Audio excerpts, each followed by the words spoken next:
Hey guys, welcome to Mainframe Comic-Con Part 2, and it's going to keep on going, and I got to bring on the host of the next panel. It is the Chumpcast themselves. We got Mark. What's up, Mark?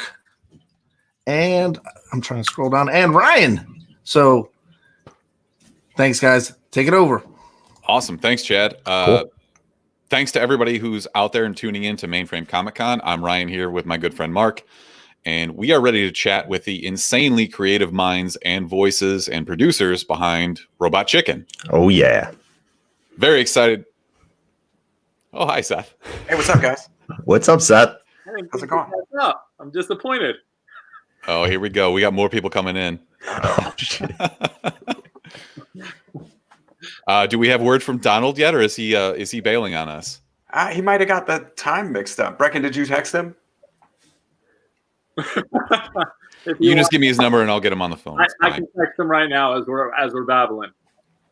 Okay, so we have obviously a very talented group of people here. Seth Green, Brecken Meyer, and Matthew Senreich. I hope I'm saying that right. Whoa, And I think bravo! Wow. That's impressive. let's just go clockwise here. We'll start with you, Seth. How are you holding up through quarantine? Everything going okay? Family's good and everything? No, it's a nightmare. Yeah. Everybody dead? No. We're fine comparatively. Relatively speaking, everything is fine. We've, just like anybody, we've got close points of contact that are dealing with this. We are feeling the weight of the general anxiety and shit, yes, good. You made it. Or is his power out, or is he just sitting in the dark? No, you're in the Let's go. I find that this is the best place to do anything is in the closet. Not mad about it. That's what our belly felt.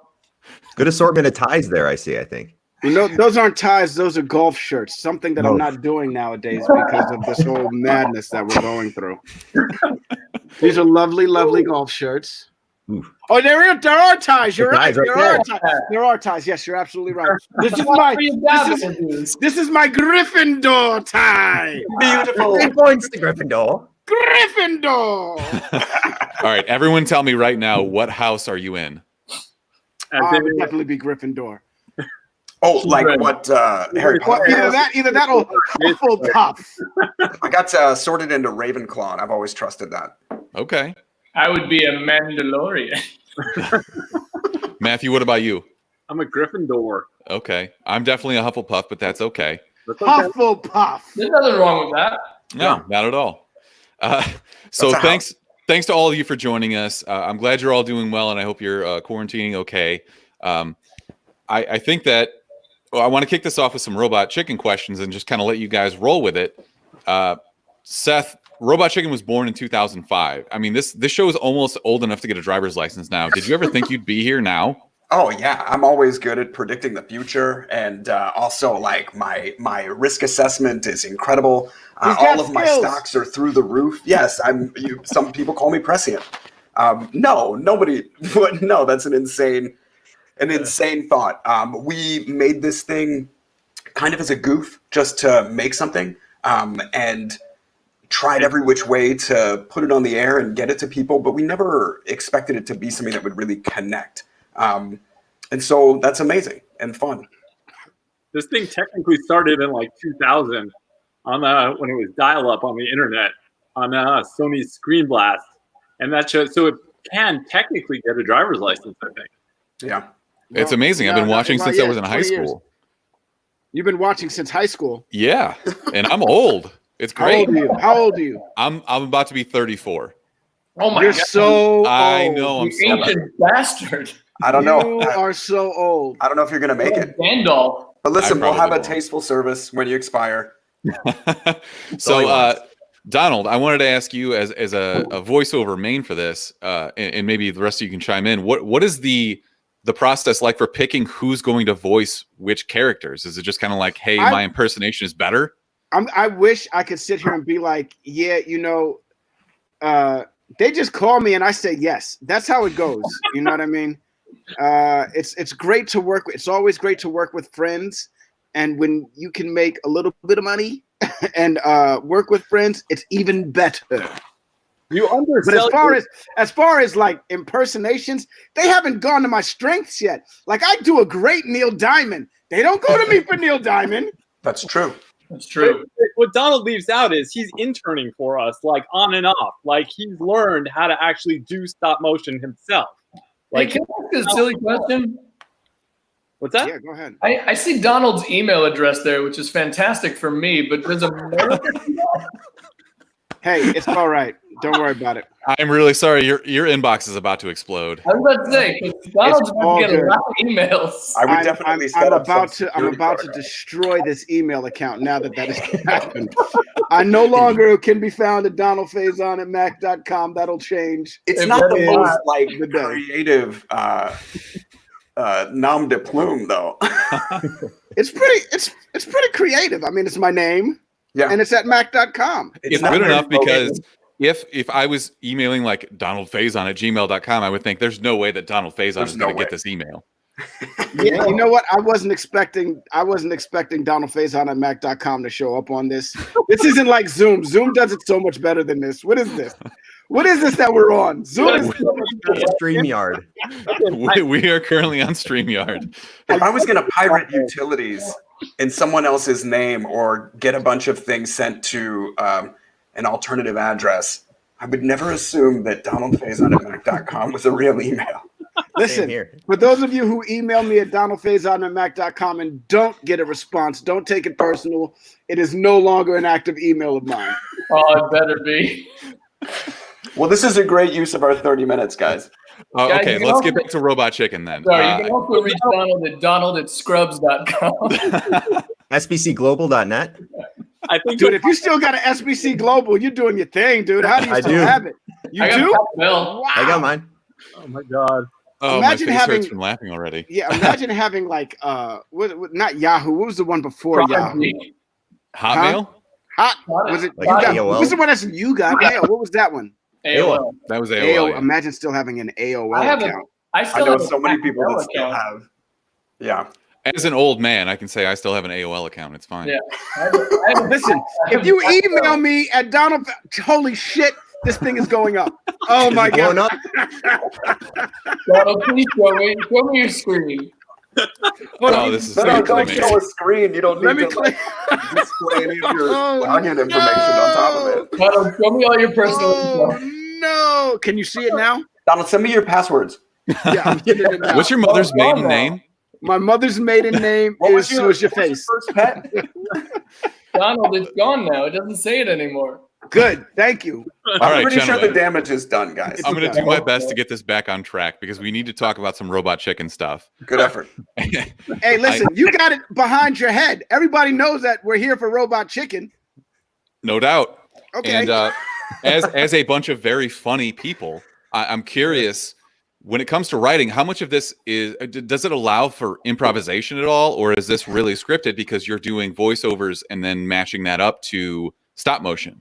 It's both, and you don't match it up. You get to let the voiceover guide what the animation will be. So there's very carefully written material, but then we allow for improv where it won't beat the joke. We love when actors come in and give us something really unique or something that's of them. Like we don't want to just bring somebody in to read rote dialogue. We want them to give of themselves, and that's what makes the animation much cooler. I'm just gonna Yeah, add to that where like I think Seth ultimately sums it up for Brecken. Like our Boba Fett character, we've had a lot of like loose sketches where the dialogue's been written, but a lot of it is all improv. I mean, what do you think, Brecken, with that stuff?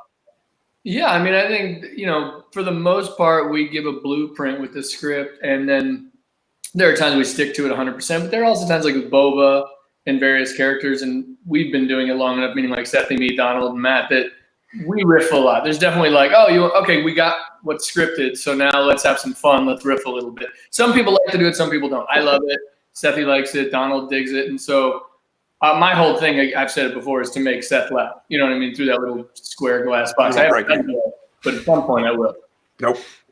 Dude, because you brought it to the attention of everybody that's on this chat right now, I'm fucking blowing up. I'm just gonna put it out. I'm just gonna be honest with you. I didn't bring it to the attention. It's your own fault. Whoever brought it to everyone's attention, and because not a lot of people listen. I am blowing the fuck up right now. People are saying things like, "Hey man, I just wanted to say hi. I'm a huge fan," or things like, Are you gonna reply? Donald, "I'm not gonna reply because it's no longer my email. It's no longer my email." As Yes, soon as it you is. logged on, I texted you, Donald, and I said, "Hey, man, your email's on there." Yeah, me too. You should check your texts right now because I was like, yo, man, gosh. maybe change that. You can also tell because my text said, "Love that." Got it. This is amazing. So for all of you who are continuing to email DonaldFaison@Mac.com, this will be the last time you'll ever be able to email that email and get a response from me if I decide to respond. I'm gonna tweet that. Okay? Now you're making an incentive. Like people are Can I going to tweet that, continue to. Donald? Yeah. Go ahead, everybody. Go for yours. It's going down. It'll never be here again. I wish I could send emails right now. Yeah, we're kind of in the middle of something. Okay, All right. go ahead. I would like to ask the writers, Matthew and Seth. There's so many ridiculous things out. And Brecken, I'm sorry. Sorry, I know. What about Brecken? I know. I'm sorry. I would like to ask all three of you. Brecken's not paying attention. I can multitask. No, he was busy emailing Donald. All right. All of the it's writers. only Everyone, because, just all of you. It's fine.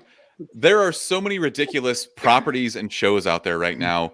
Like Tiger King comes to mind. Is there anything that's too ridiculous to make fun of? No. And we really just try and think about what kind of pop is indelible. Like we don't like to chase flavors of the month, especially because the internet is so ahead of everybody at making parody content about current events. And so because the production takes so long and who knows what joke is going to be funny like a year from now, we really try and stick to stuff that we are confident could last. Well said. But there's probably going to be a lot of Tiger King stuff. Except that everybody's doing hilarious Tiger King shit right now. So are we going to write anything over the next 5 months to be on the air like early 21 that would still be funny? It's tough. I mean, again, it's who makes the room laugh. It could be anything. It could be something from 1990. It could be something from a month ago. We're a pop culture show, so whatever ends up coming up in casual conversation can spiral into just a funny sketch of some sort. Brecken, I want to ask you specifically, please. Yeah. Do you think that there's anything that's too ridiculous to lampoon? Me? Yes, you. No, the other Brecken. As a writer on the show, do you have an opinion about the writing on the show? No, I think, it comes down to personal taste. I think, honestly, we weren't clamoring for a bunch of 9/11 sketches or anything like that. So, no, I think personal taste comes into it, and we really just, if you have any complaints, email Donald at Donald. This is my child. Yeah. I see you feed your kids gruel like in fucking Oliver Twist. You know what though? I will say this: the people that are emailing me are saying nice things like "you're the GOAT," or you know what I mean. So it's all respectable. I respect y'all all. Please know that this is the last time you'll email me. Thank you. Don't email me anymore. I can't even. You shouldn't even be giving so much attention to this. It's all good. It is all to the good. Brecken, I like your daughter workshopping her comedy routine in the background. Kiki's Vine is this. That's all. This is what Vine is these days? Yeah. Seth, when did you turn into a furry? I thought we were doing a thing with costumes, and apparently only Brecken got the memo. That you are. All right, guys. I have a question. I've always loved the stop motion animation with Robot Chicken. How was it or what was the process to deciding like, hey, let's do this stop motion as opposed like your typical general animation where drawing it, computer animation? You're also imagining that there was forethought that went into the planning and creation of this thing. And we did not set out to make a show. We set out to make a thing. Matt and I It was around the time the second Austin Powers was coming out, and I really just wanted to make something. And Matt and I had been friends while he was the editorial director for Wizard, and I knew that he knew about production. And so I was like, "Hey, do you want to figure out how to do this with me?" No, is that not? I didn't know production per se. Like animation producing was not in my realm of knowledge yet. But Yeah. I think what it was, I worked at Toy Fair magazine, and it was about, we played with toys, and Seth had an action figure, and he was going on Conan O'Brien, and he's like, oh, maybe we can make a little short with me and Conan O'Brien, and we just set out to make, like he said, a thing. That was my whole pitch. It was like before Comic-Con was a thing in pop culture, and the gag was me and Conan going to like a celebrity con because he was obsessed with Britney Spears. And I thought it would be really funny to bring a short onto the show instead of doing an interview, bring a piece of content. And Matt and I set out to make it, and then there was no other choice besides stop motion. It was the only way to animate action figures. I can't remember if Toy Story already existed. It was just that kind of idea of like the toys representing the characters that they were in a comedic way. Yeah. And then all of a sudden it just spiraled one thing after another. Back in 1 second, there's an alarm going off. Okay, have fun. Yeah, run. It just spiraled into something else. It was one of those situations where it just took on a life of its own, this little short. And it was a second job for us. It was not something that we expected to become our primary job. And we love it. Again, when I get to tell people my job is to play with toys, I'm not going to complain about this in any way. It's nice. For the long list of original characters that have come to fruition with Robot Chicken, Brecken, is there any specific original character that you always look forward to voicing for? Ooh. I think it's kind of the trifecta of Boba, Jesus, and Superman. Who are all really powerful and all have just the robot spin is that they're all really, really cocky. So, and then Lohan, Lindsay Lohan, and Jesus, Superman, and Boba. Those are my favorites. Very nice. But then there's also we like to mess with each other. Hey, sorry about that. We like to mess with each other, which is I don't love bathroom humor. I just never have. And Seth and Matt's favorite thing is to catch me for characters that have to say terrible words that have to be scatological bathroom humor. That's very funny. And you sell it very well, so it's your own fault.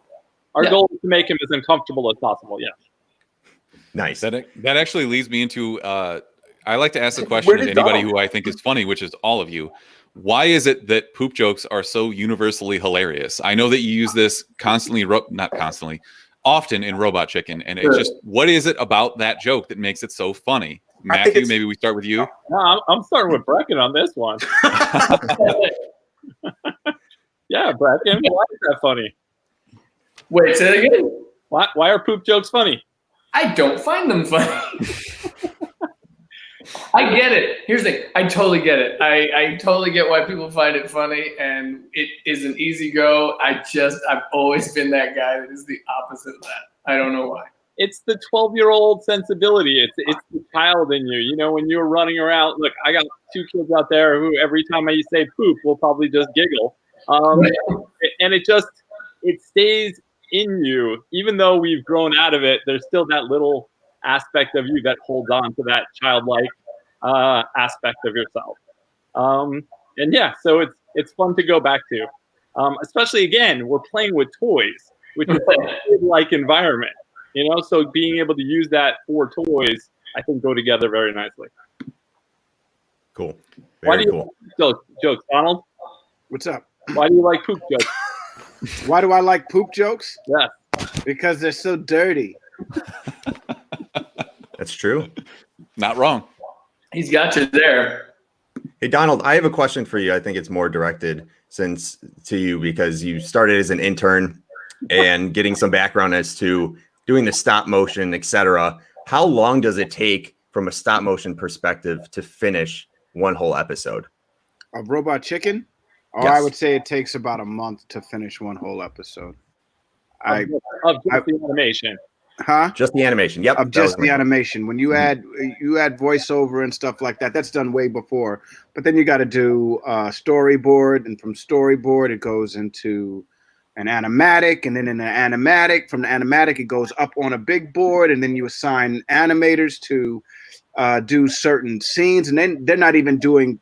I don't know if they do full scenes at Stupid Buddy or if they just do shots, but there's just so much that goes into making one episode of Robot Chicken. So I would say it takes about a month to get one episode finished, and then they do like several at a time. So you have to have a really good line producer or somebody who's tracking all of this for it to work seamlessly. And they do a great job there. Obviously, we're here talking about what are you guys, 20th year?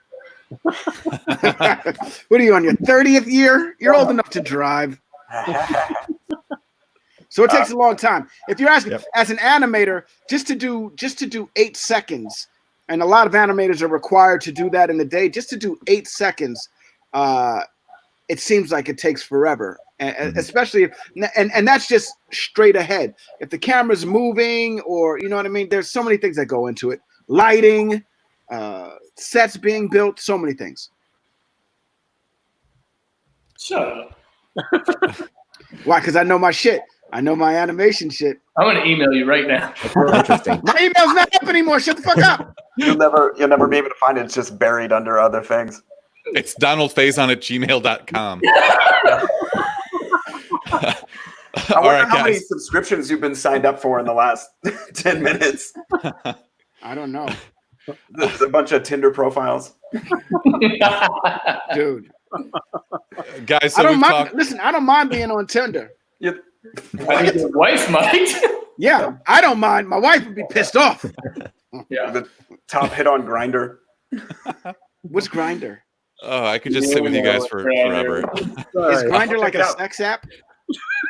Why don't you go check it out? Never heard of it. Download it. Your email address. All right, guys. So obviously you've hit the gamut of all of our childhood, properties, Star Wars, The Walking Dead's out there right now.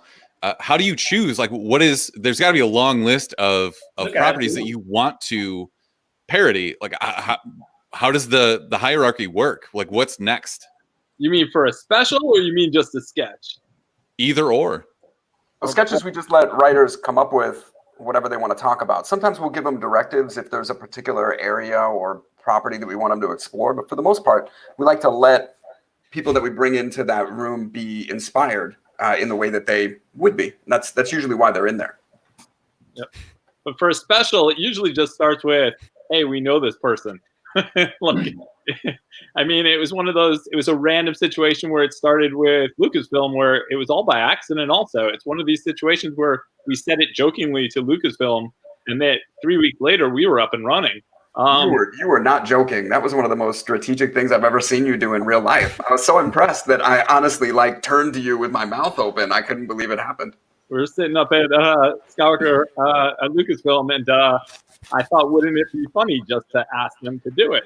Let me give some context. They had seen the Emperor phone call sketch, and we had been told that George himself saw it and that he showed it to people, and they wanted to talk to us about making something. And at the time, they thought it was going to be interstitials or something that wrapped around a collection of fan films. This is, 2005, maybe 2006.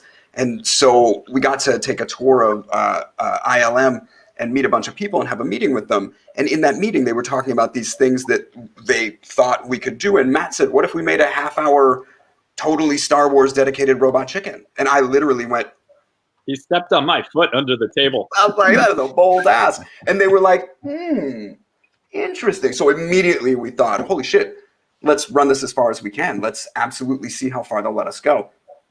And to our surprise, they let us go very, very far. We got to make 3 of them. And it's pretty bold content, especially. It shows, I thought, a real understanding of both the deep love of the brand and also its ability to have a sense of humor about its place in pop culture.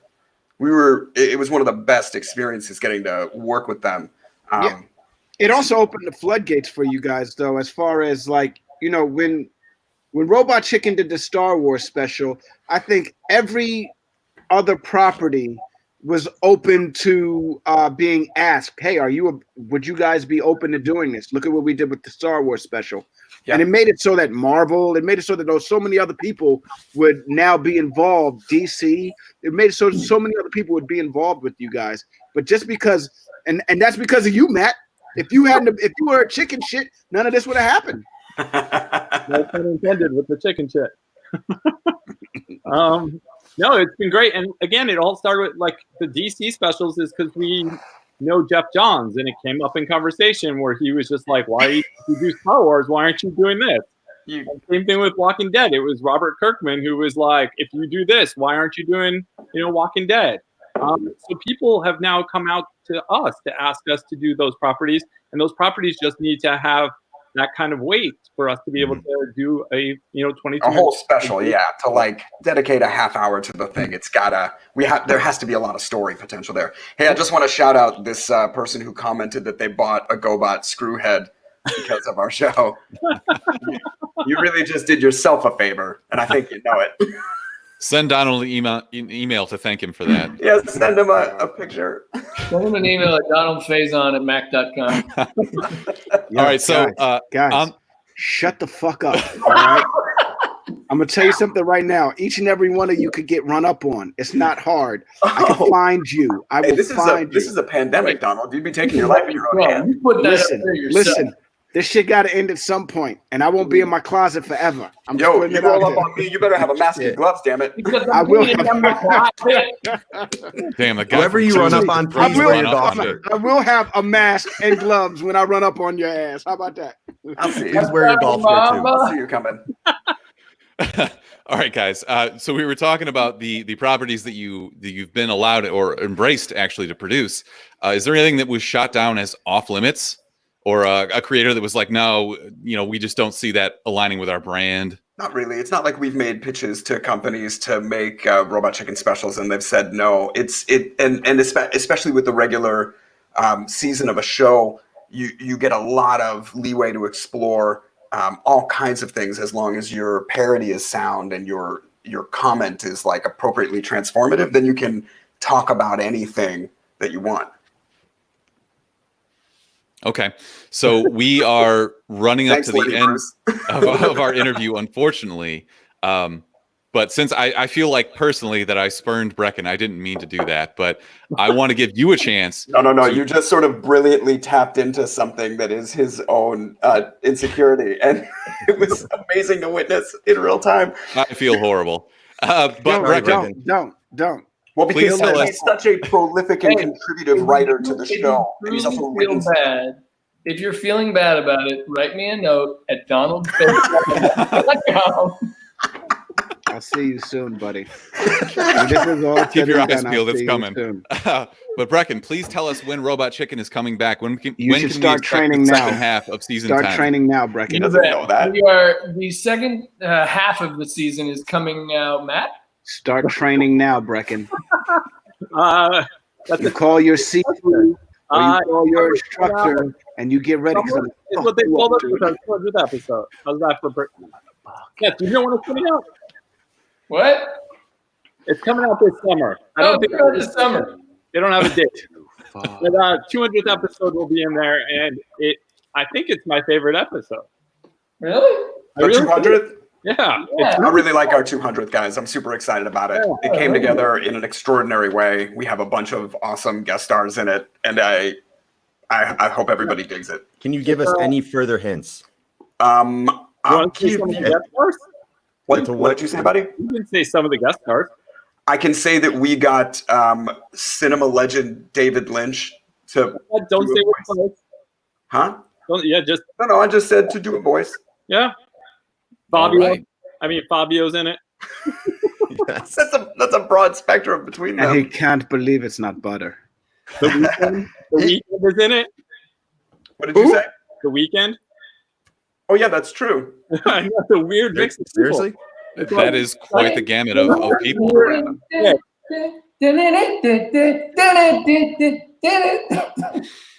We've lost Brecken. No, I think we found him. I think we found Brecken. Gentlemen, I need to wrap this up. We got some more people coming on. I really appreciate you all coming on. You guys. Thank you for coming to plug Robot Chicken. Cannot wait for the second half of season 10. Obviously on Adult Swim. You can download the Adult Swim app and stream all of the prior seasons. Donald Faze on Mac.com. Sorry, Donald. Anyways, stay tuned for more interviews. We've got some great comic book creators coming up, and I guess I didn't like that email anyway. Hey, thanks everybody. Thank you guys.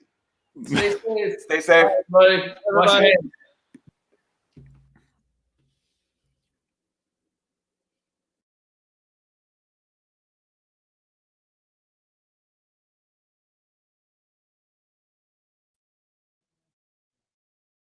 So now comes the best part of everything. It's time to go right into the comic book, and we've got a very special guest. I'm bringing on the Comic Core people real quick, just to give a big shout out to this next guest, guys. Kat, apparently her camera's not working, but this portion of this actual interview is a big part of the Hero Initiative, and I want to personally thank the Hero Initiative for helping us, Jim and Christina. I know, Legend, you wanted to say something real quick?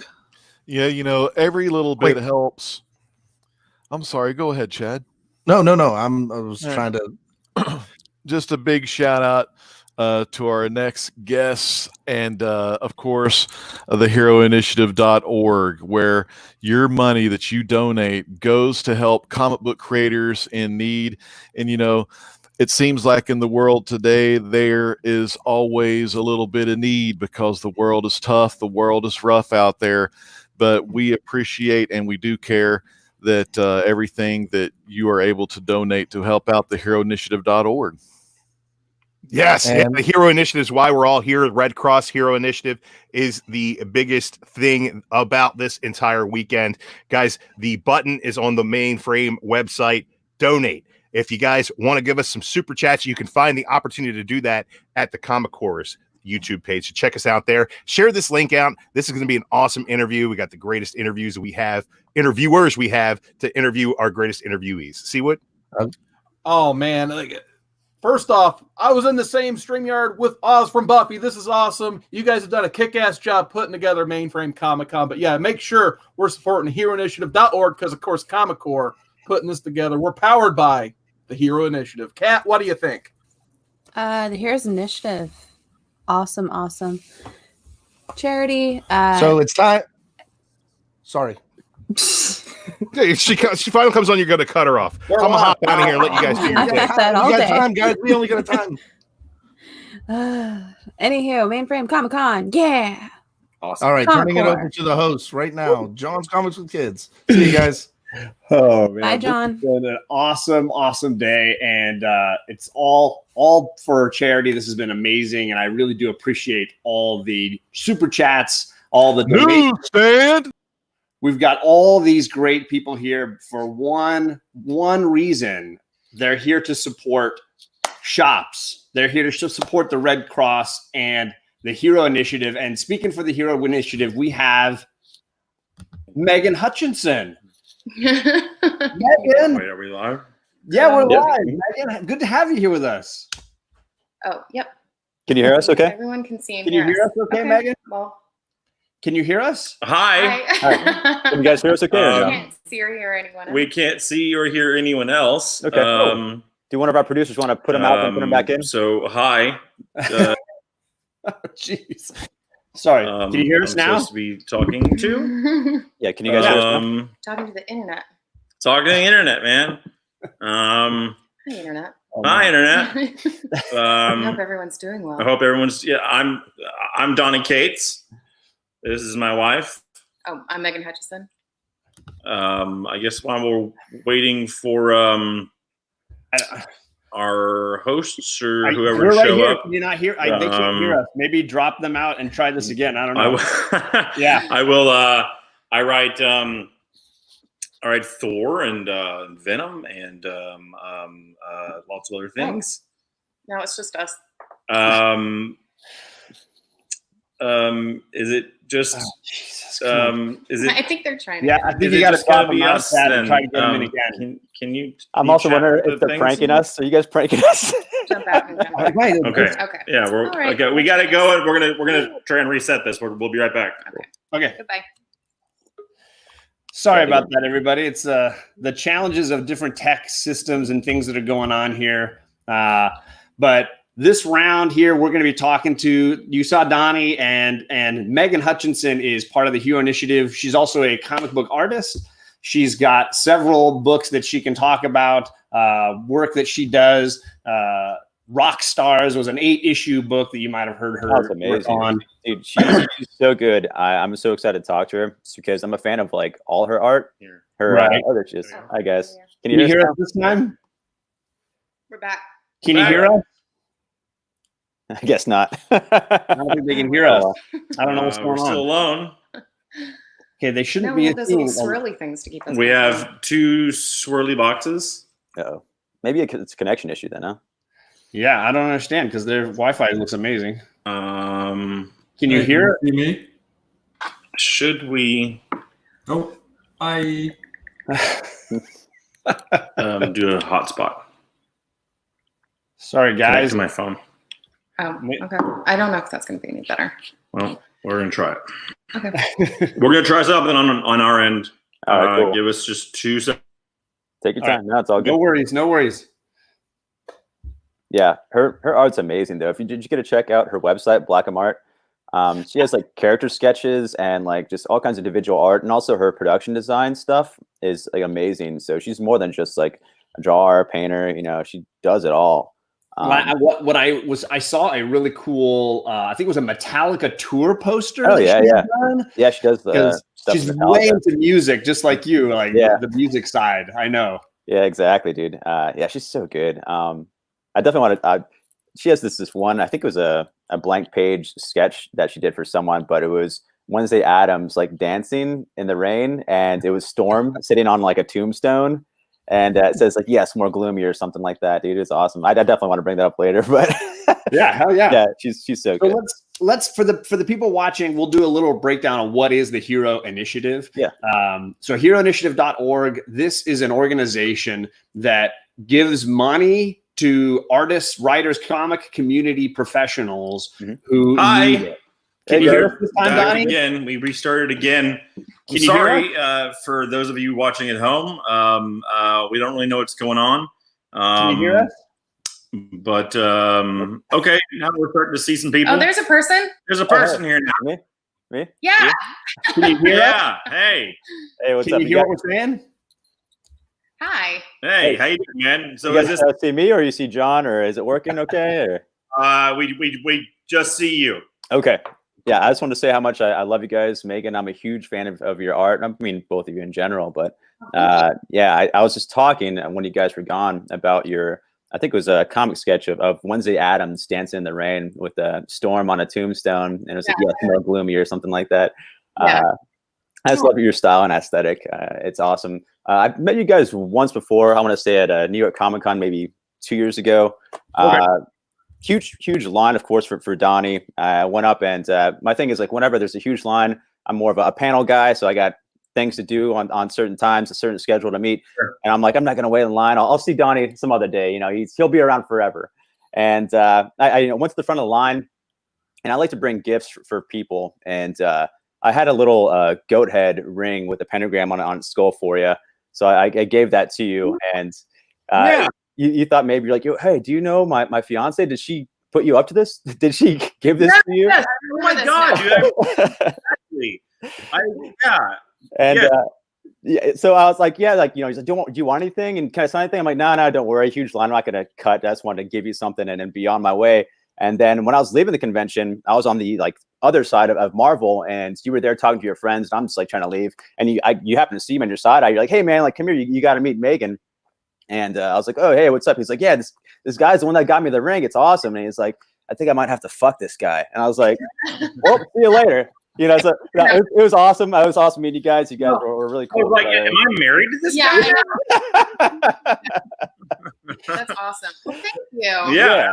That's so sweet. Yeah, no, because that's exactly the kind of shit that like I would wear or she loves all that kind of goat shit too. Or she steals from me. So I was like, is this a trick? Did you know? Right. It was really funny because at the time, people were like, "Oh yeah, Donnie's a Satanist or devil worshiper or whatever," and you're really like kind of pushing their buttons and leaning into it at the time. And so you're wearing it on the table. I saw some people like on Instagram. You had your hand out while you're signing things with a goat ring on there.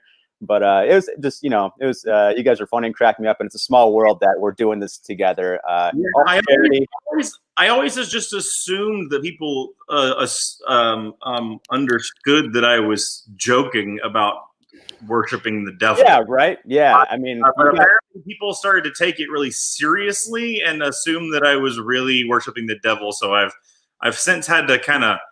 I mean, I'm still gonna wear fucking cool stuff with Satan on it, but because they make better clothing. Right. But I've since had to make it clear for sure that I don't worship anything. Yeah. Oh, who's that puppy? I do. A black pug. Pug's my favorite. I know, Megan, you draw a lot of pugs. I saw some interesting commissions you did, and huge fan. So had to show her off there for a second. Oh my goodness. Yeah, how are you guys doing? Thank you guys for coming. Pugs. I unfortunately am not. But I love them. I'm not a pug guy. Here's- Here's our fur. Our little pug. That's adorable. This is Cordelia. Really quick, is this the show? yeah. I know we only got half an hour of time, but I just wanted to say what's up to you guys real quick. And I'm not sure if you can see John. Is John here as well? No. Did you still just see me? Alrighty. So Jason, you should just take over and get the Hero Initiative talk going, and I'll hang out. Gotcha. Okay. So they're just gonna have me do this instead. I want to talk to you guys. Not just about your solo individual stuff, but now you guys are working on a book coming up together. Do you guys want to talk about that? Can you give us any insight or secret things, maybe? I'll let you handle this because I'm the spoiler queen. She wanted to save her life. So if you ever find her alone and want to know what's happening in Thor or something, she will gladly tell you because she has no idea like what's come out already. Okay. Anything. So like every time that we're on panels and stuff, she'll be like, she'll be like, yeah, it's like what you're doing in Thor, where he's and I'm like, so we can't really tell you much about it. Okay. It's through Image, obviously. That's right. Meg is painting it, so it'll actually be ink washes. It'll be ink washed, like kind of like how Nick Klein's artwork looks like, ink washed and everything, colored by D. Cuniff, that I've worked with on Redneck and everything. It's I'll call it it's like an underwater western. Oh wow, okay. It's like it's a bummer. It's the saddest. Sad. It's the saddest thing you'll ever read. Did Megan say it was like Road to Perdition, but the daughter's dead already or something like that? No. It's Cormac McCarthy's The Road, but that's what it was. Yeah, sorry. But the kid's already dead. Yeah. Right. Yeah. Brutal. It's brutal, but it's brutal in a way that it's very mean for a very long time, but it eventually it has there's light at the end of the tunnel. Yeah, some redeeming heartfelt stuff, I'm sure. There's actually a lot in like theme and tone. You could expect it to be like God Country, it's got a lot of family kind of things to it. Like a lot of my work. Yeah. Not as funny or as. It's not funny at all. It's not funny at all. Not. Which is ironic because we're both hilarious. Darker than Baby Teeth. Not as fun as God Country. Okay. Just the darkest thing we've ever done. Yes. Yeah.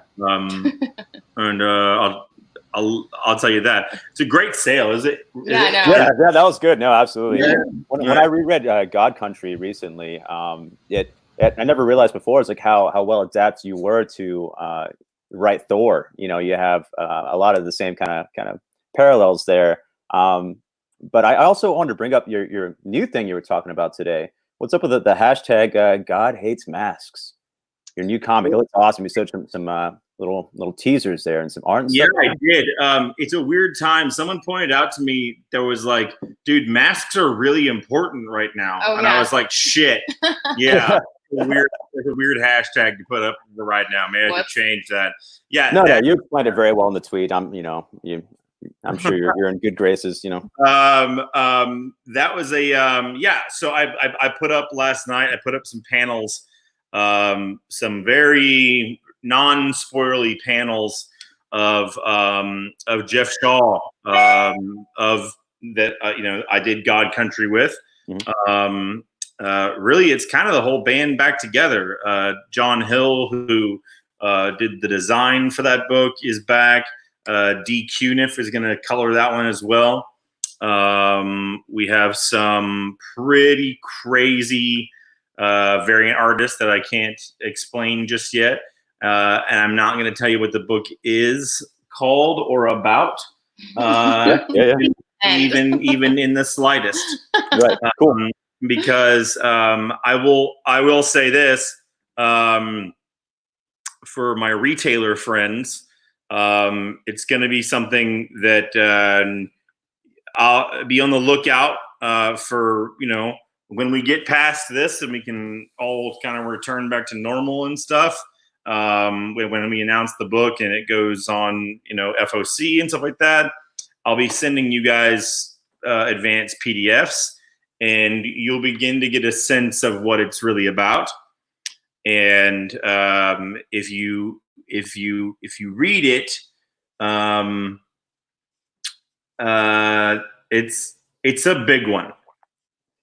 It's a really big, crazy book. Oh, that's exciting. Yeah, something to look forward to.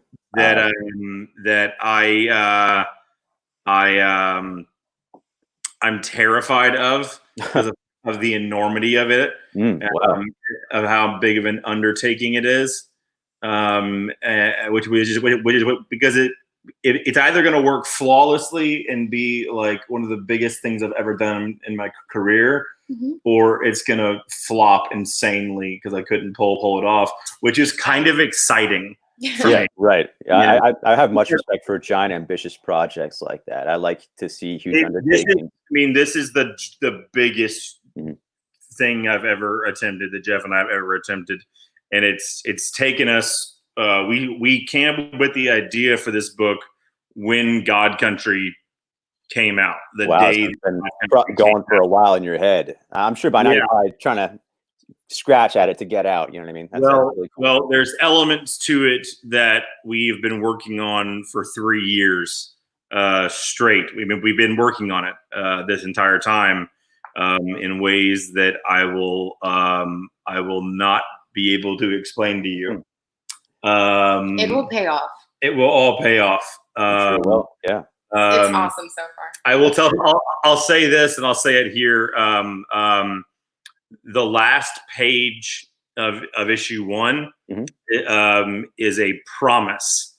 The last page of issue 1 is a single image, and this isn't going to make any sense until you read it.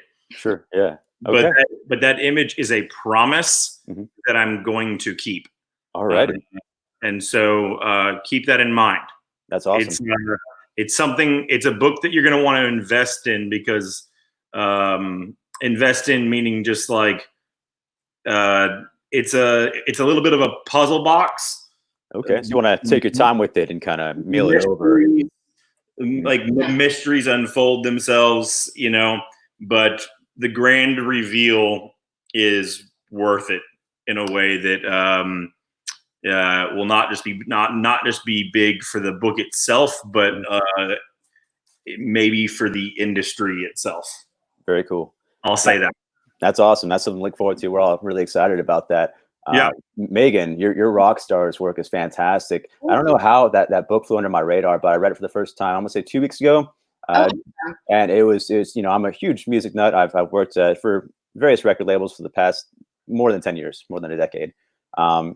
Which if you guys mind afterwards in the private chat, I would love to send you guys some records from the record label I work for now in a PO box or whatever you're comfortable with. But hell yeah, for sure. We'll talk later about that. Your art on that is incredible. And the storytelling is really fun. Did you guys collaborate on the story as well, or the directions that it goes? Well, Joe kind of came, Joe Harris, who writes the book, he kind of came with like a fully formed story, but originally he was going to be doing it with Derek Robertson, and Derek got snatched up by, I'm going to say Grant Morrison. That's going to happen. That's going to happen. Yeah, that's going to happen. So of course Joe wasn't upset, he's like, okay, I can't compete with that. Yeah, right. So when Joe and I started talking about the story, it was like a very, very different story. And then because of like my art style and also like kind of like the so like all like kind of like the not mystery, but like kind of the supernatural elements and stuff. Like I'm Wiccan. I already studied Wicca. And so like I brought in a lot of that like kind of like occult kind of like spell work flavor to it. And so Joe and I started kind of like melding it more towards like kind of that thing to suit my style and that kind of storytelling that I could make it like a richer world. Yeah. So yeah, it is Joe's story, but then we kind of came together and like formed it into like the tone that is on the page. The aesthetics of it is really fascinating for me. I'm a huge I'm into the same kind of stuff as well. I really like the details on the sigils and all the details in general as well. And I got my vintage Crowley tarot deck, and I'm sure we have a lot of things in common and things like that as well. I do want to get to the super chats. You have a lot of fans and people asking questions. And here, which people watching us on the Common Core channel on YouTube, you can use the super chat button to donate, and all proceeds, of course, go to the Hero Initiative and the American Red Cross for the COVID fund as well. So the first one's from Comments with Bueller. He says, Megan is absolutely amazing. Donnie's pretty great also. Thank you both for your time. Hope to see you again in Portland again someday. Thank you again, Megan, for sitting down with me at Rose City. That's a very nice, Bueller. Thank you. Oh, thank you. I mean, it's not a question, but I mean, I appreciate it. Very nice sentiment. Yeah. You're usually I remember him. He was a very sweet guy. Yeah. Good. Yeah, he's a friend of ours as well, and he pops in every now and then. Yeah, he's a good guy. Next is from Brandon Johnson. Darnie, are your new creator-owned projects ongoing or limited series? So I know you have like 4 you teased about today as well, right? Yeah, I have 4 that'll be spread out over the last couple of years. I've been leaning more towards doing miniseries like God Country. I like the idea of first of all, I do like all of my Marvel stuff is ongoing, so it's a matter of scheduling as well. And I like the idea of being able to just give someone something like, here's a book. Right. Like here's the whole thing, like God Country. People have told me that they love the idea that they can just give that to a friend. Right. Yeah. And like after doing Redneck, which I've been doing for like 4 years now, and which I think I'll end up doing something close to like 50 issues of, and Baby Teeth, which I'll be doing 20 issues of. I think at least for a little while, I'll be doing minis. Meg's thing that we're doing is 6 issues long. Yeah. One of my other things I'm doing is about the same length. The thing I'm doing with Jeff, though, is ongoing. Okay. And then the other 4th thing with Ryan Stegman, I'm not going to say a word about. Alrighty. I do want to talk about Hero Initiative because that's what this is all for. This is so nice of you guys to share your time with us to help promote the Hero Initiative and what it stands for. Megan, can you go into what the Hero Initiative is all about and what they do? Sure. Yeah. So I'm on the board. I was asked to be on the board earlier this year, which was a huge. That's honor. awesome. Yeah, they're great guys. I've been doing work with them for years now. Like they do a bunch of different fundraisers. So I've always donated art. So I got to know them. But basically what they do is we don't have a union in comics, you know, and so a lot of creators don't have a safety net in case something like their house lights on fire, or, you know, like, God forbid they get really sick or something like that, right? So what Heroes Initiative does is that you can apply for aid, basically. So if you're a comic creator in any part of the comic book world, so like editors down to colorists and inkers and all of that, if you need financial aid, you come to us and we look over your needs, and then we donate what we can. And then we have some older creators that we are consistently helping, like, pay their rent, and, you know, like that, you know, from like the golden ages, who are retired, but, you know, never paid into retirement because we don't have a retirement as freelance creators. Yeah. So, and it's not just for the message that we're trying to spread is that it's not just for older people. Like, a lot of people think like, oh, Heroes Initiative is like for retirees, you know, but it's not. And it's for anybody. So it's like, if something were to happen to me and we couldn't pay our medical bills, we could come to Heroes Initiative and ask. The only requirement is that you've had to have been working in the industry for 5 years. For 5 years. Mm-hmm. So if you've been working in the industry for 5 years, you absolutely qualify to apply for any kind of aid. But it's also, you know, there's a bunch of us on the board, and it's also we take it a case-by-case basis. Yeah. So it's like, maybe you've only been working in it for 3, but, you know, like, you're having a horrible, or, you know, I mean, some people need more help than others, and, you know, sometimes funds need to be allocated, anything, but it's a resource there. And I think that is while I'm not on the board, I'm there with all the meetings and everything with that. Right. Yeah, of course. And so, but I do think that part of the messaging is that we do want to get out there is that, yeah, it is for everybody. And it's I think Heroes it's front facing, kind of what people think about it is for older creators and stuff. But it's not, you know, I mean, if you're someone, you know, a guy who's been working in the industry for, you know, 10 years and you know, have to have back surgery or something like that. I mean, and, you know, don't have health insurance. I mean, that's what it's there for, you know, I mean, correct. Yeah.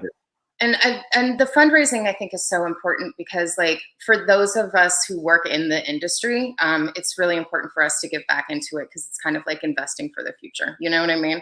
Yes. And like kind of spreading that word. So it's just like, God forbid we, you know, like something were to happen, there will be funds in there. So I think it's really important to spread the message to other creators too, to see kind of what they can do and what they can contribute to it. Right. On mainframecomiccon.com, we do have a donate button. And I know that website is directing people to the Chuckload of Comics YouTube channel. I do, as much as we love Chuck and he helped all this, I do want to tell those people to try to come over to the Comic Core channel because we do have a super chat donation button in the YouTube channel in the chat. So you can be a part of the conversation here and you can donate to the Hero Initiative directly. We did get a $20 super chat just a minute ago from Comic Books NYC. He's a good friend of ours in the community. He has a great collection of CGC slabs and original art as well. A lot of Golden Age stuff. He's a great collector, great guy.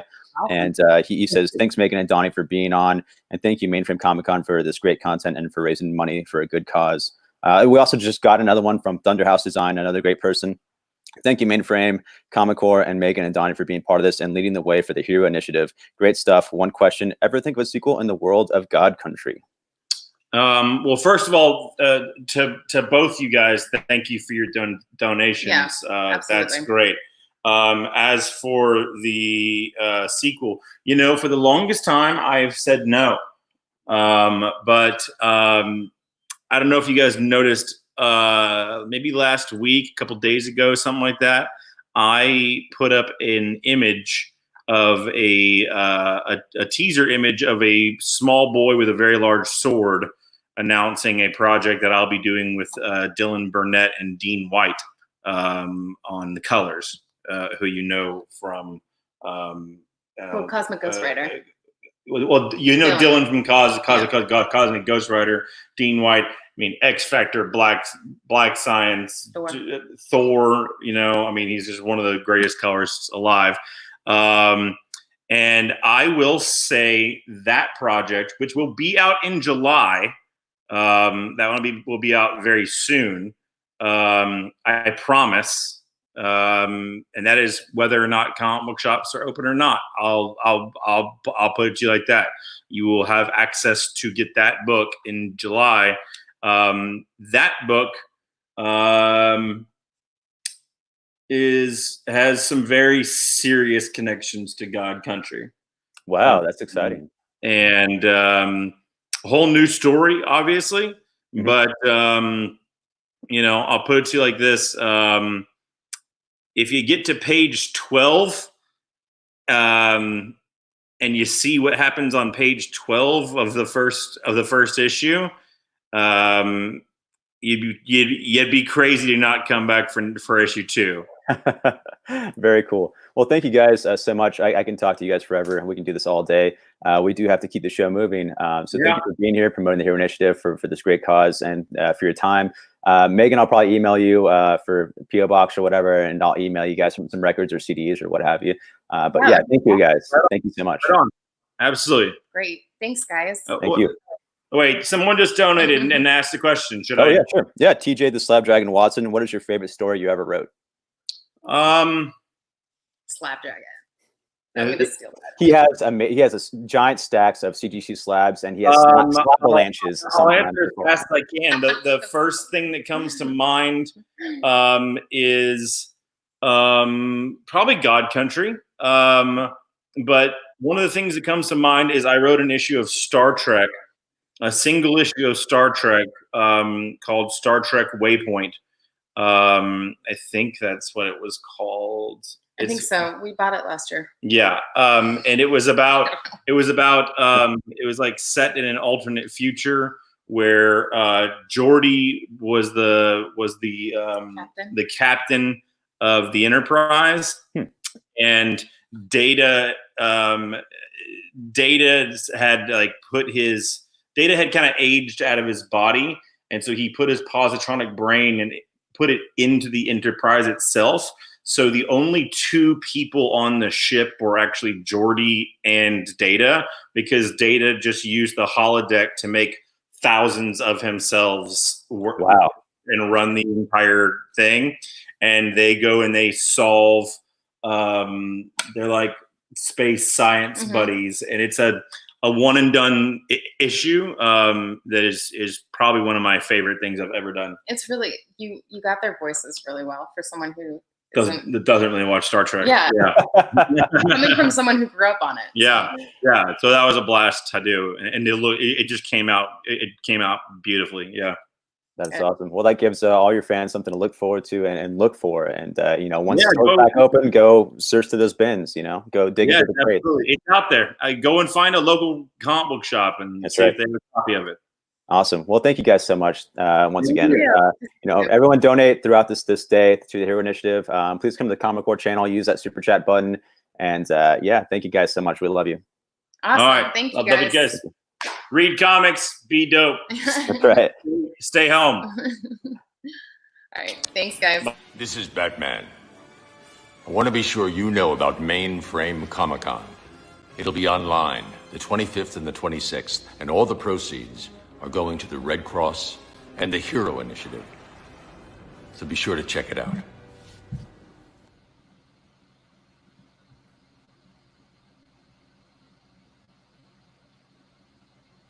Hey everyone, it's me, White Whale Comics. Thanks to Megan and Donnie and Jason for that interview. That was really exciting. But next we have another exciting panel for you. We have some gentlemen here from Archie Comics.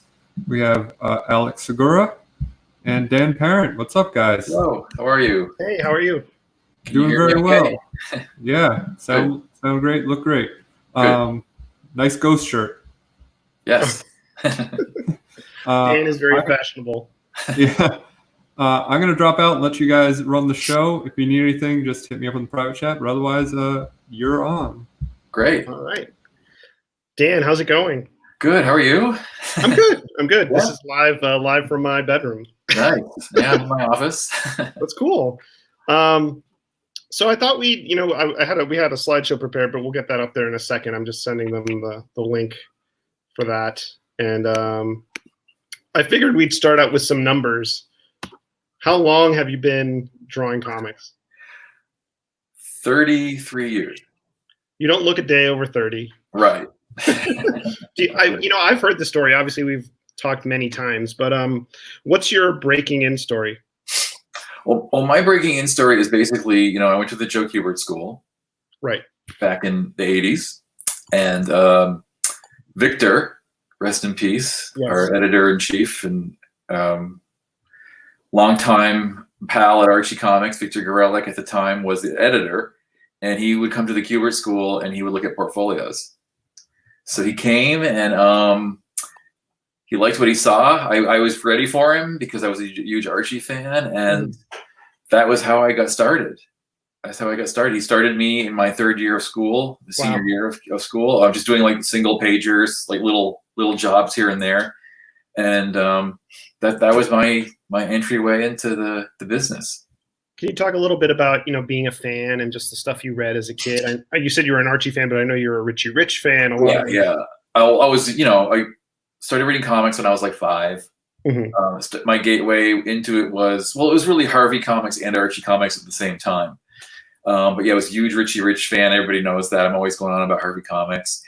And but yeah, I was really into the Archie stuff too. I think my first Archie comic was in 1969. Was a Josie, and my mom bought me. It was a Josie, and it was like 5 comics or 6 comics for like $1. They were like 15 cents, and I think it was there was like a Richie Rich and a Josie and a Jughead's Jokes, and I remember that's what really got me hooked.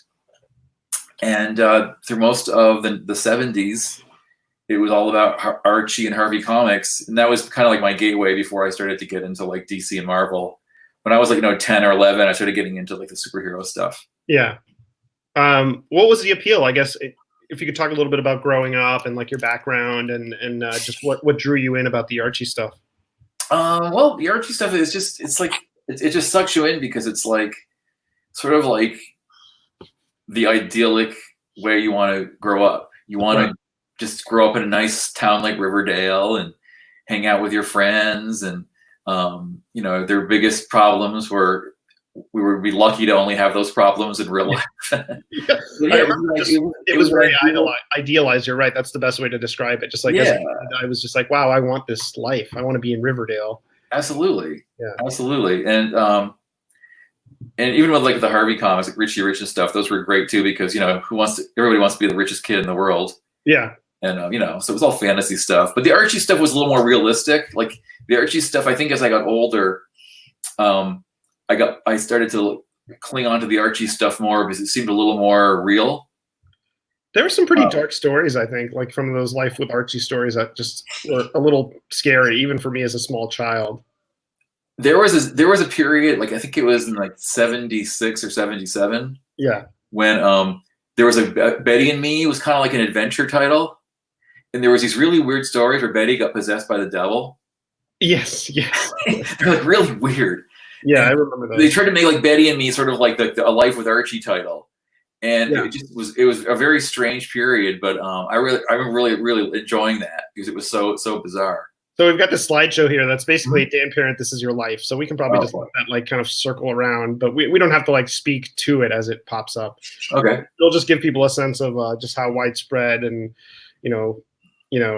just how much stuff you've done. Like you started with, you were talking about Victor giving you your first assignment. What was the dream gig coming into Archie for you? Well, I just wanted to draw. Well, first of all, I wanted to work with Dan DeCarlo, which I had the opportunity to do. I just wanted to just do a book. And, I kind of had the idea to do a Veronica book when I came to Archie. Yeah. And so that happened a couple of years in from when I started. That was really exciting. How did you get the gig though? Was it something, I know you spent a lot of time you still, I mean, for people that are not in the know, Dan, when we went to offices and places, when we left our houses, Dan would still come into the office and, a couple of times every other week or so. And I think back then you were on staff. I was on staff for the first 10 years. Right. Well, actually, what happened was when I graduated from the Kubert School, I worked for 10 years up in the office.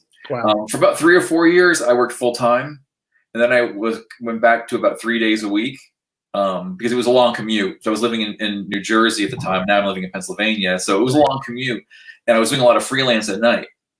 So it was still kind of a cool gig because I was able to do production, and I worked in licensing too when I started at Archie. We were doing a lot of licensing artwork for toys and stuff. So I was doing a lot of that, and then I was doing a lot of freelance at night. So I was working probably 70 hours a week on Archie stuff. I can relate to that. Yeah, I'm sure. I'm sure. Okay, so you're working there on staff, and you're doing kind of, I wouldn't say odds and ends, but you're doing some stuff here and there after you get the gig from Victor. How do you jump from that to your first book, which, if I'm correct, is Veronica, right? It was Veronica, yeah, the first full book, yeah. Well, at that point, I had been there for a year or two. I was doing just like a lot of random stories. Some went in the digest, some 5-pagers went into like Archie's Pals and Gals, wherever they could put the stuff. Right. Then they wanted to just kind of come up with a bunch of new titles. So they had asked me and some other artists like Bill Gollier to just come up with some ideas. So we came up with like a dozen or so ideas. Basically, most of them came to fruition. That was a really prolific period, I think, for the 80s. Unfortunately, this went into the early 90s when we had a big recession. Yeah. In like 90, 91. So the recession sort of hit us like it hit everybody. So they had to really start to cut back on those new titles. So the ones to sort of make it out of that period were the Veronica book. Archie 3000 went on for a little while longer. Jughead's Diner, I guess.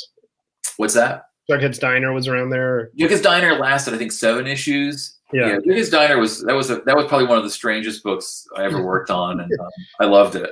That was so much fun. What was it like? I mean, what was weird about it? I mean, I know, but I don't think the people watching do.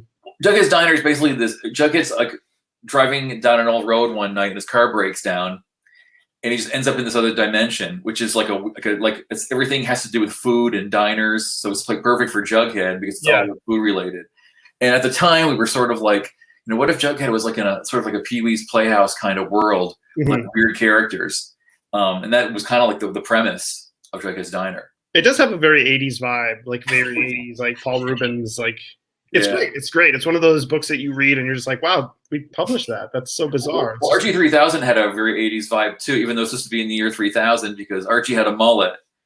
Right. Yeah. in Archie 3000, and all the fashions were very 80s-ish. So I guess in the year 3000, the 80s are very in again. Exactly. Yeah. So, and were you writing at the time too, or was it just something where you were starting as an artist first? I started writing around like the early 90s. And I written a few random stories up to that point. Then, Victor was just sort of like, I think I was kind of complaining about some of the scripts, and he was like, well, if you're going to complain, just write your own stories. Okay, I will. And we're like thrust into things unexpectedly. And so I just started writing, and then I started writing actually a lot of stuff just for the other books too, in addition to drawing. And so then as I was writing and like a lot of books around that time is when we got into the writing the whole Love Showdown thing. That was with Bill Gollier, and that was just basically. I think I did some artwork on some of the specials for that, but mostly just wrote it. Before I do want to talk about Love Showdown because that was a historic moment for Archie and the characters, but also for me as a reader, and that's what this is about. It's just a selfish chance to ask you any question I haven't asked you in real life. But with Veronica, I remember seeing that book come out and just being like, wow, I'm amazed. It took so long to have a Veronica solo book and that no one had thought of the idea. Was it something that you as a fan had wondered about? Like, why don't we just follow Veronica around the world? I had, and back in 1980, I want to say 84, 85, I was in Kubert School, and Michael Silverclay, who was the publisher of Archie at the time, was on the Larry King Show. So I actually called the Larry King Show. Wow. And I asked him, I was like, why doesn't Veronica have her own comic book? And he was like, I don't know, because, Betty and Veronica go better together, and Betty is more popular than Veronica. And I kind of disagreed with him. I was like, no, there's a lot of Veronica fans out there. And you are a diehard Veronica fan. I'm a diehard Veronica fan, yes. I always thought she was more interesting. I mean, I love Betty. I love all the characters. Yeah, I love Betty too. But I mean, I just think that Veronica definitely shouldn't play second fiddle to Betty. I think they're both two equally important characters. Yeah.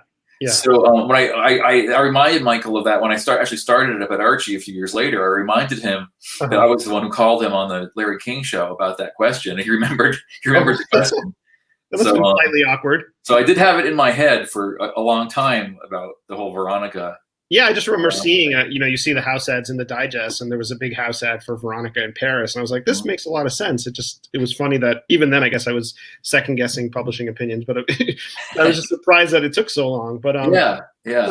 So for those who don't know, Love Showdown was a historic moment in comics, really, because for decades Archie was always indecisive. It was Betty, it was Veronica, it was Cheryl, it was always somebody else, but this storyline just was going to determine who his choice was. And talk about the backstory of getting that approved. They wanted to do something like with continuity, because at that time you were starting to see Marvel and DC were doing books where there was continuity across issues. So we were like, we should do our own version of that, and so Bill Collier and I came up with the idea of Archie's always has the choice between Betty and Veronica. So let's have Archie. Let's shake that up and have him make a choice of someone else. Mm-hmm. So then we were talking, and we were like, well, we both love Cheryl Blossom, and Cheryl Blossom had been out of the picture for about a decade or more. Yeah, at that time. I think she showed up in the early '80s and then disappeared. Her and Jason disappeared fairly quickly. They did. They were considered a little risque at the time. Yeah, I think Archie just thought, well, you know what? Maybe we should just put them aside for a while. Mm-hmm. But they always had a huge following. People always asked about Cheryl Blossom and really liked the character. So she was sort of our big reveal. Yeah, she was like our big reveal. So when we found out who Archie was going to ditch Betty and Veronica for, it was Cheryl Blossom. And it got so much media coverage because we forgot how much at that point Archie was just ingrained in people's heads. Yeah. And so when it got out into the news that, Archie was going to choose somebody different than Betty and Veronica, it got, at this time, the internet was just barely starting up. This is 1992. Right. So there really wasn't even an internet at that point.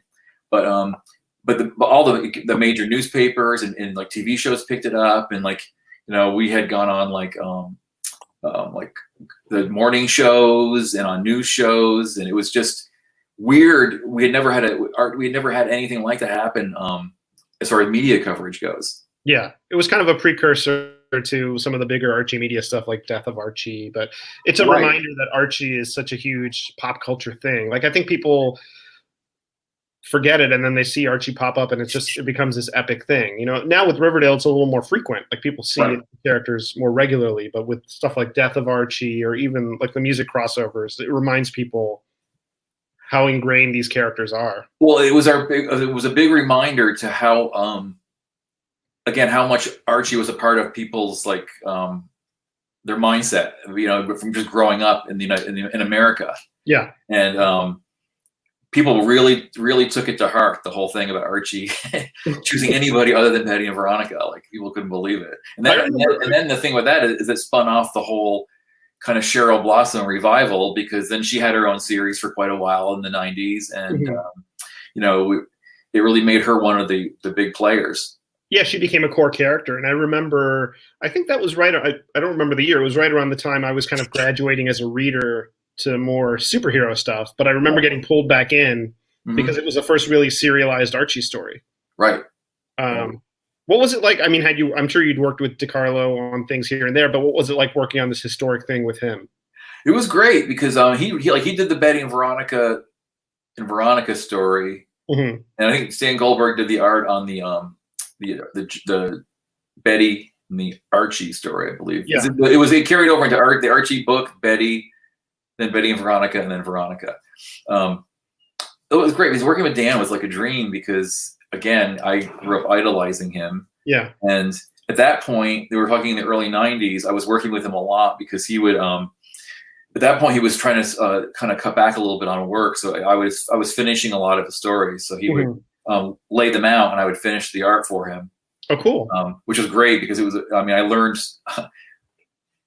learned so much just doing that. Yeah, that must have been a crash course. Just tightening up his pencils and working over his work really improved my own drawing, my own figure drawing and layout, and it really probably was other than being in Kubert school was probably my biggest learning experience was working with him. Yeah, no, it's amazing. I mean, and you see the baton almost pass, because DeCarlo was such a definitive, still is definitive for Archie, but then so are you, and so you kind of see the style evolve. It's really, really cool. So you do love Showdown, and then I feel like there's really kind of there is a quiet period, to be frank, and then the company repositions itself and becomes vibrant again, and I think. You can tie the moment to John Goldwater stepping in and taking over the brand. Right. And there's a character that's intrinsically tied to that, and that's Kevin Keller. Right. So I want to talk a little bit about that moment when John came in and basically said, let's shake things up. Let's try to be let's be modern. One of the things he always says is, I told the talent that Riverdale should be happening today. Right. Well, that was a big thing, was when he came into the picture, he had said it a couple of times, Archie just seems like it's still in the 1950s. Yeah. And a lot of that was true. And, he was just like, we need more. First of all, he wanted more diversity just generally. Yeah. He didn't want Riverdale to just be like, a white bread place. So we just, we were doing like right before that, we started doing like the new kids in the new school and bringing in a lot of different characters and then when we were, coming up with ideas for characters, and we were talking about Kevin, and we were like, can we have like a gay character? And then John was sort of like, I can't think of a reason not to do it. Yeah. And so we just came up with some story ideas. It was like a balancing act because we wanted it to be like a true funny Archie story. Mm-hmm. We didn't want it to be preachy. We didn't want it to be gimmicky, where we didn't want it to be like a one-off thing where we get a lot of attention. Yeah. There was a lot of juggling going on to make sure we did this correctly. Well, I think I reread it recently, and the genius of it is that you play it off so naturally. It's just Jughead and Kevin at Pops, and Kevin just says that, yeah, that's it. It's just the way of the world, and it's just how he is. And right. And now Kevin is as important to the company as any other character. He's like an integral part of the brand, which is huge. To see him on Riverdale must be so cool. It is. It's really cool. And now it's hard to believe. I mean, I've been reminded recently that it's been like 10 years now. Yeah, George Gastinas at the Times was tweeting out. Right, yeah. Posted that story like 10 years ago, which I remember just because now that makes me feel old, just like kind of starting at Archie around that. You feel old, then exactly. I don't know where that leaves me. But it was such a breath of fresh air to see John kind of bring that energy and also to kind of remove the shackles from the creative people that were there already. Like you're like such a long-standing part of the company. Well, he gave us a lot of freedom. He was like, if you have a good idea, there's no reason not to do it. Whereas before John came on, there was just a lot of resistance. We would have new ideas, and they were sort of like, don't shake things up. Yeah. And that approach may have worked for a long time, but you can't sustain that forever. You have to grow and evolve. And I think we had gone through about a decade of where we hadn't really evolved that much. So, when you're working in that kind of environment, it gets a little bit challenging to keep yourself interested. So when John came on board, there hasn't been that challenge to keep interested because there's just, a lot of cool projects, interesting things to do. It's funny because people, I used to work at DC, and so people would say, why would you go from Batman and Superman to Archie? And to me, Archie's as much of an icon. But the truth is also that these characters are as malleable as like Batman or Superman. As long as you stay true to who they are, you can have them in different settings. Like, zombie apocalypse, or meeting different bands or different timelines. And you kind of saw that a little bit in the 80s, but it really, like, when John stepped in, you saw that these characters could be so much more. Well, there was like a taste of this back when we did back in the 90s when they did Archie Meets the Punisher. Right. That got that was really popular, and it just showed, like, the stuff you could do with Archie. Yeah. Unfortunately, we didn't do anything much more after that as far as team ups go. Yeah. But it just showed what was possible. Yeah, no, it was definitely a great moment. And then and speaking of crossovers and bizarre crossovers, I think I did a few little things with Archie, but my first big assignment was doing Archie Meets Kiss, and that came about. I was just sitting in John's office, and he said, I just talked to Gene Simmons, and he wants to do an Archie comic. And I had just started doing PR there, and I said, can I write it? And I think I'd written maybe a one-off, but I didn't realize you were drawing it at that point. But once they said Dan's drawing it, I was like, that's when I started to really feel the heat. Because, I mean, you're the definitive Archie artist, so it felt there was some pressure there, but then it was very easy. I think we collaborated very easily. Yeah, no, that project went really smoothly. Yeah, and it was kind of surprising because when I knew that, like, Gene Simmons was involved, and you see Gene Simmons on TV, you think, oh, this might get a little difficult. Right. But he was great to deal with, and the project just really went smoothly. I was expecting there to be, like, art changes and script changes, and it really was one of the smoothest projects we've ever worked on. Yeah, it was real. I mean, it was also, there was the stress of, okay, I'm going to work with Dan, who's like the Archie artist, and then also this added pressure of the approvals. But Gene, I think, read the script in a day and was like, this is great. Mm-hmm. He was like very effusive and very supportive. I found like we flew out to LA and had that signing, and we did a signing at San Diego Comic-Con, and it really felt like, and that was, we had Francesco come in and do the cover, so it made it feel like a different book. Right. And to this day, that's still, I mean, I always say this, but it's probably probably the best-selling book I've ever worked on as far as the trade goes, because it's been like 8-9 years now, and that's a constant seller at conventions. We still have to do the sequel. I think we didn't get to it. I mean, and the thing is a real testament to Kiss fans too, because they have a loyal brand. Yes, definitely. Well, we've got a little time, and I wanted to spend a lot of time on the beginnings of your career, because I don't feel like people know that, the Dan Parent origin story. But Kiss kind of set the tone for you in terms of the next few things you did. You did Archie Glee and some other crossovers. Like, I know the Archie Valerie thing predated it, but what's the fun in mixing Archie with these other brands or these other worlds? It's a chance for me to draw new characters, and just to every time I do like a crossover, it's like drawing a new book.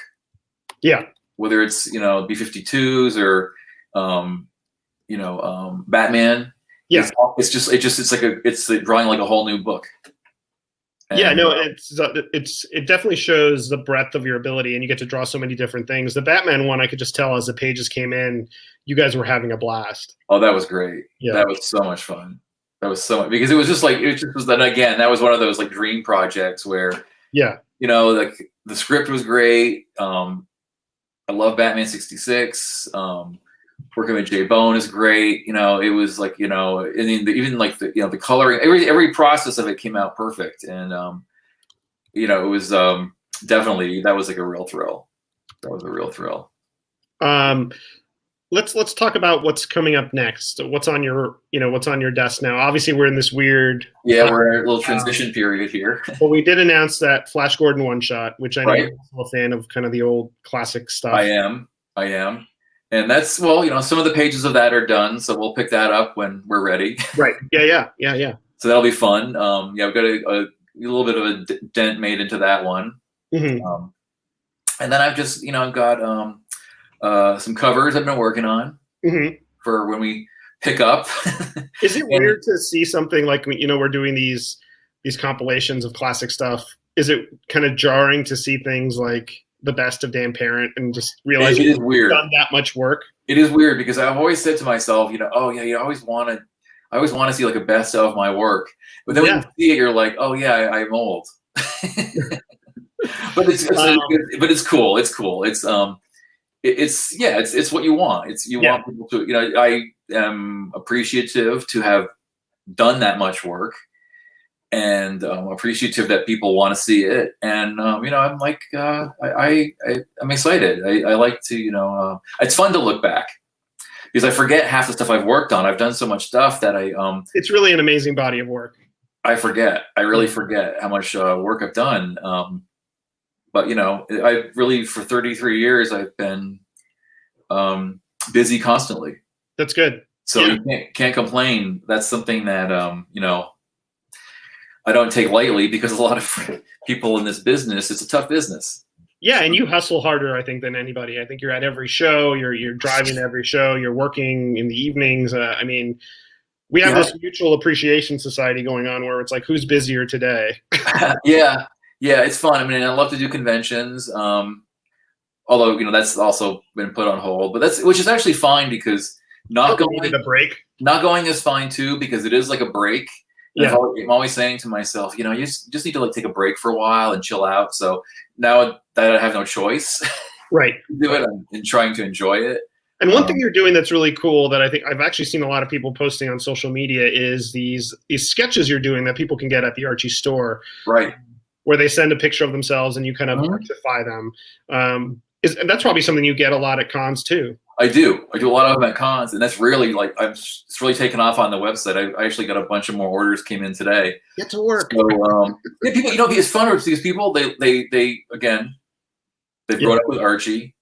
It's always fun to see what you look like as an Archie character. Right.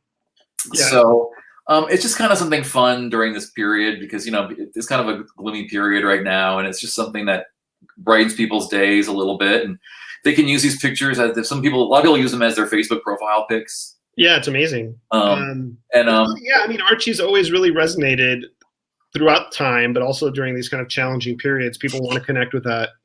Well, I remember after, if I recall, after 9/11, a lot of people sort of huddled around Archie comics, because it's sort of like soothing. It's soothing. It brings you to a happier place. I think even if I recall correctly, around the 2008, you know, economic shutdown crisis, whatever that was, it didn't really affect us like other businesses, because again, we were sort of like a comfort.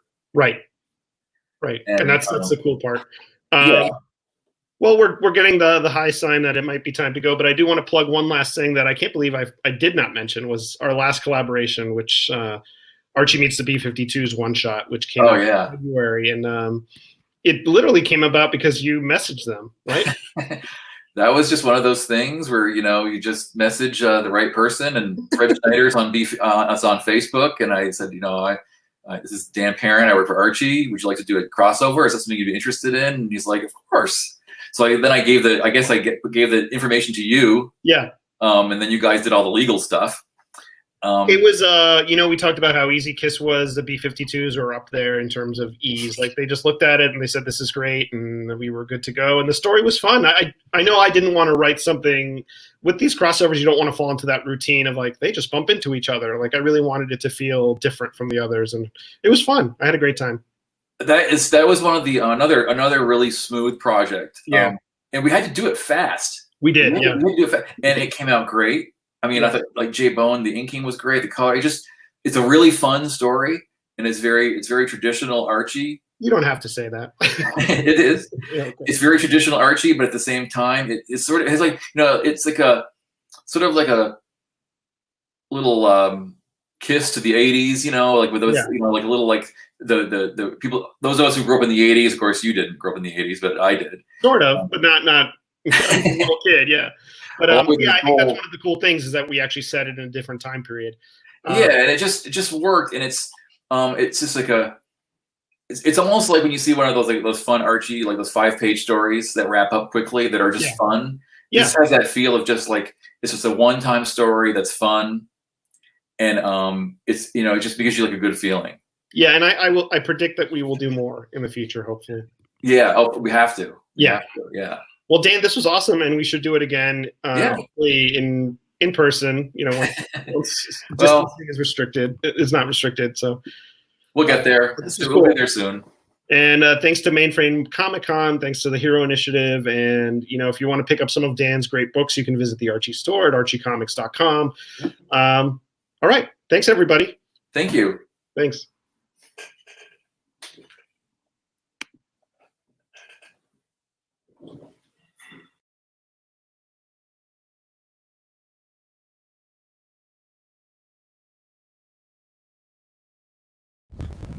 What's up, everyone? So this guy just came to my house and he's like, hey, I'll trade you an Amazing Spider-Man number 121 for all your toilet paper, all your food, and your Nintendo Switch. This Corona stuff is getting crazy. I swear to God, I'm following him right now to make sure he doesn't pester anyone else. He went down that way, to the right, by the railroad tracks. Yeah, this is getting crazy.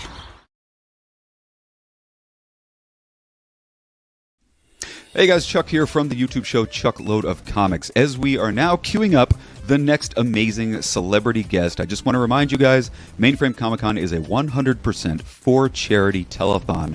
So take a second, head on over to mainframecomiccon.com, click that donate button. 100% of the proceeds are going to go to the American Red Cross COVID-19 Relief Fund and the Hero Initiative. So help us, help others by generously donating what you can at mainframecomiccon.com. And for more fun, check out Chuckload of Comics every single Sunday on YouTube for a breakdown of all the geeky headlines going on every single week in the world of fandom. So YouTube, Chuckload of Comics, and we hope you continue to enjoy all the fun, free action here at Mainframe Comic-Con, guys. Thanks for watching. We hope you stick around all weekend long.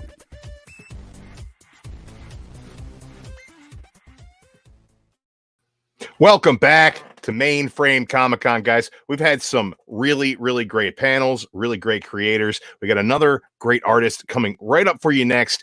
But in order to do that, we got to give him some love here. He's going to be coming in to host this panel. Give it up for one of the YouTube greats, TiVo, Lords of the Long Box. Bust it. Shake and bake and pull it back. Oh my God. Come on. Don't be so different. Hold on and get some, boys. That is why they gonna be.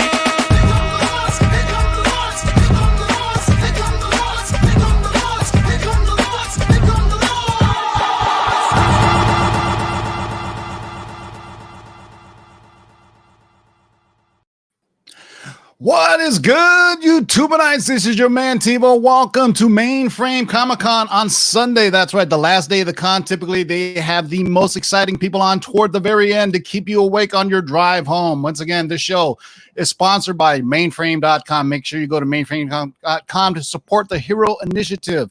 Also, you can use a super chat. We will answer any questions you can in live chat. If we guarantee you answer your question if you donate a super chat for Bart Sears, and we're going to talk to him right now. Remember, all the proceeds of this go to the Heroes Initiative as well as the Red Cross to help out the COVID-19 stuff that's going on right now. Shout out to Chuckload Comics and the Comic Corps for hosting this. Bart, how you doing? Not too bad. How are you doing? I won't lie to you. I am going cabin fever. This is the first time I comb my hair in about 4 weeks. I did that for you, my friend, just for you, because you know what? Same here. I was going through your portfolio of work today, and I was like, man, I'm 48, so I'm a little bit older than you are. So I grew up in the era of the 80s and 90s when artwork was the driving prolific force of comics. I won't say a lot of story. It wasn't story driven, but this is when artists really became the headliner. Exploded. And you were among those. And so before we get into it, I know we have a short time and I want to get to your Kickstarter stuff later, but I want to talk to the folks who don't know how you got broken in. I mean, I have some stuff here. Believe it or not, I found a blog post that is a fan of yours, and they have listed every work you've ever done. So I want to go through this and just kind of play a little game and say, hey, how well do you remember this? And we're going to start off with, do you remember drawing something called Sectars? Oh, yeah. In 1980, was that your first ever comic book work? Second project for Marvel. Really? Okay, I want to go one more. So, in case you didn't know, there is a blog spot called Bart Sears Collects, and this guy collects just all your work. I think it's absolutely killer. I was going through it. There's something called Sector Skulk and Trancula, which was the company was Coleco in 1984. Yeah, it was a little comic that came into toy. That's right. And then you went to Hero Alliance, and then Judge Dredd number 13, Quality Comics, 1987. Yeah, it did a bunch of covers for Quality for they did a lot of British imprints back in the day, and I did a ton of covers for them over a year maybe. And I think most fans like myself remember you probably from what I remember specifically your Exo Man, and why I think it was absolutely gorgeous and detailed, but also us as collectors, we couldn't wait every week to get our Wizard comic, our Wizard magazine, where you, Bart Sears, would teach us how to draw. How did that come about? And then how it progressed on throughout the years? What was it called, and where did the idea come from? Let's see. I was introduced to Gareb Shamus, who created Wizard, by a guy I went to college with, Mark McNabb, who was a colorist, and he ended up being in New Jersey where Wizard was, and he was hired to color all their covers. And they were looking for somebody to do a how-to column, so he suggested me. And I think I'd already been doing covers for them. Maybe I started with covers. I don't remember. That was a long, long time ago. And Gareb asked if I wanted to do a how-to column, so I came up with Brutes and Babes.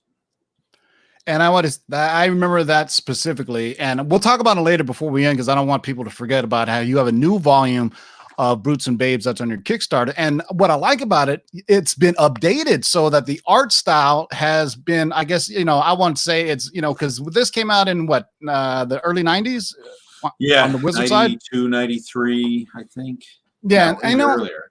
And I think that art style is making a comeback. After I think it lost its way in the 2000s, right? I think when you and the Image guys, and we're talking like Todd McFarlane, Jim Lee, Mark Silvestri, Will Spertasio, you guys had a certain aesthetic. And I think in the 80s and 90s, the art was what really drove comic books. But you also taught it at the Kubert School, right? Yeah, I did. I went there for a year back in 82, 83, and then I ended up teaching there for a year as well. So I remember as a kid reading the back of the comics, and they always had the advertisement for how to draw. And then actually, now you think about it, obviously there's Old Man Kubert and then the Kubert kids. But then you think about just our last guest also was a graduate of the Kubert School. Who was in your class that's probably notable that stayed in the comic book profession? Eric Schanauer, Graham Nolan, Mark Pennington. I'm so bad with names. I don't know. There's some guys I taught. So how many, because everybody thinks that everybody that graduates in the Kubert School, they stick just to comic books, but they go into other fields as well. Because a friend of my show is Ken Lashley, who kind of has the same background you did, where they draw comics, but you also drew for toys, correct? Which toys did you draw for? Was it, I believe it was G.I. Joe and Cops? Yeah, I did a few G.I. Joes and some G.I. Joe paintings, but I designed Cops for Hasbro. But was it before that? No, after that, I did about 3 years of X-Men toys for Toy Biz. So how is that different? So when I talked to Ken Lashley, he told me, and this was recently, when he was at Hasbro, he would get genuinely spoilers just go over the intercom, because at that time he was doing stuff for Star Wars, and they told him, well, spoiler alert, that Han Solo was going to die in the upcoming movie. Did you ever get any of those type of spoilers working with the Hasbro? No. That wasn't quite that crazy back then. I mean, G.I. Joe was big, but it wasn't. So this is big when it was just the animated TV show then. Yeah. Yeah, because Ken Lashley told me literally, they said, hey, they're killing Han Solo in the next movie. And this was like a year before the movie even came out. So as far as your Kickstarter, it's called, what is it called? How much is it, or what's its goal? How far are you along on the goal of the Kickstarter? We've had a few with Ominous Press. I've done, actually, this was the first Kickstarter we did. We did another one about a year ago. Guys, can we go full screen? No, Thanks. Now you're full screen, so we get a better look at it. There you go. It's called Drawing Powerful Heroes. And the second one was done about a year ago. And we have a Kickstarter right now up for Jim Starlin's new Dreadstar. That's right. So that's going really well. That hit goal in like a day. Now, let me ask you this. Since you're doing this Dreadstar, there was a rumor of a Dreadstar project that Jim Starlin had talked about probably like 3 or 4 years ago. If it was either going to be a movie or a TV property. Did you hear anything about that from Jim Starlin's lips? I wouldn't know anything about that. Okay. Well, we heard something, boys and girls. So remember, go out, get that Dreadstar. The It's Kickstarter really is cool. on the Jim didn't think he could draw again after his accident, but he was able to, and now he's decided to do the last issue of Dreadstar, and that's on Kickstarter now. And do you also, I see you're very prolific also on your Instagram page as far as art during this downtime, I guess, you know, for a lot of people in the comic book industry or artists and writers in general, I would say the stay-at-home orders don't really affect most of the industry since everybody kind of works from home and they email back and forth anyway. Rarely do you need to go in the office, right? Yeah, I mean, the biggest change is now, you know, there's people encroaching on my isolation. So you're seeing more and I more have food to adjust delivery to that. people than ever, right? Have you ever worked on TV shows or movies as far as storyboard boards, or have you most of the storyboards you've done for like the toys and whatnot? And I guess yeah. let me when look I worked into in the video game industry a little bit, I did some storyboard stuff for them, but nothing for movies or TV. Yeah. So if we have any questions for Bart in the live chat, also where can, I believe on your website there, right? BartSearsArt.com. People could go check out your art. Do you have original art up there for sale as well? Yep, I do. Or you can find me on Comic Art Fans, or email me through BartSearsArt.com. And were you still doing the con season a lot this year, or did you kind of take it back? I mean, had you planned on going in any of the shows that were canceled? Yeah, I started doing cons pretty seriously last year. I've been doing them more and more over the last 3 or 4 years. And this year I was going to do a whole bunch of them. So where you that's not going to happen. San Diego, ECC, any of the ones that got canceled? Yeah, I was going to do South Carolina Comic Con, and I can't remember. There's one in Pittsburgh and another one. I can't think of them all. And let me ask you this. When you did go to cons, and I'm assuming, you know, people go, hey, Bart, I'd love to get a sketch of you. What would be the character you got requested to draw the most, if you would say? I get a lot of exos. Oh, yeah. And Turoks. Those are probably we forgot to bring up Turok. That's right. On the Valiant run, there was some great art on the Valiant run. That Thank you. What else did you work? You worked on Exo Man of War, Turok, and what other Valiant title? I did covers, but those were the 2 I did interiors for of the original Valiant. Yeah. King of the Golden State also says some of your best projects were what you did with Blade. So he has. Oh, I love Blade. I got to write. So, yes, that. actually, the question is, what did you? I guess this is like picking your favorite child. So, what did you enjoy doing the most, Turok, Exo, or Blade? I know it's like picking your favorite child, but everybody's got one. Blade was probably the most fun to draw. Turok and Exo are a lot harder to draw than Blade was, and so Blade was probably the most fun to draw of those 3. I'm telling you right now. I would love to see an Exo Man of War movie. I think with, you know, Iron Man supposedly dead, great time for a character like that to come across. Take maybe Tony Stark. Exo Man of War is much more different, but it's kind of same kind of mech. Sure. When's the last time you seen the new stuff from Valiant on the Exo Man of War? I just saw the first new Exo issue. I did a retailer cover for Borderlands comics for Exo #1, so I got to see the new Exo there that they just released, I guess, in the last month or so. And for those who don't know what a comic book artist does, can you perhaps go over the method of when you get I'll call it a screenplay for lack of a better word, from a writer, and how you interpret the screenplay and put it into pictures, I guess, for lack of a better word, because it's not just you drawing, you know, they're basically telling you a screenplay saying they say this, then they move here, then they do that. How do you go ahead and how do you interpret that, and how do you work with the writers in doing so? Well, as I was taught back in the day, that once we call it a script in comics, or plot. Mostly they're scripts now, but in movie terms, like screenplay, I was taught I'm the director, and once the script is in my hand, it's mine. It's my job to tell that story. So I take that pretty literally. So I use that as my rough for the story. You know, I will alter the storytelling as necessary, add or delete panels or combine panels. You know, I tell the story visually that the writer wrote. That's my job. That makes sense. No, I mean, it totally, because I can see if we were to compare it to a movie, the screenwriter gives it, the director says, you know, I want to change this because aesthetically it's gonna work this way. And not all writers can visually picture. That's why when you think about guys like Walter Simonson or John Byrne, who both the plot and the scripts and the pencils, you know, and you can kind of think, well, they have total control, so they can kind of do it. Did you have any projects where because I know you you did some writing as well. Did you ever have a creator-owned comic where you were both a writer and artist? Yeah, there've been a couple. I mean, we talked about Blade. I actually wrote the 6 issues of Blade I drew for Marvel, which was a lot of fun. And with Omnibus Press, I've gotten to write a bunch of stories there and write and draw a few of them. And hopefully in the next few days, I'll be able to announce a new project that I'm writing and drawing. So there you go. And what's your Twitter account? At Bart Sears, correct?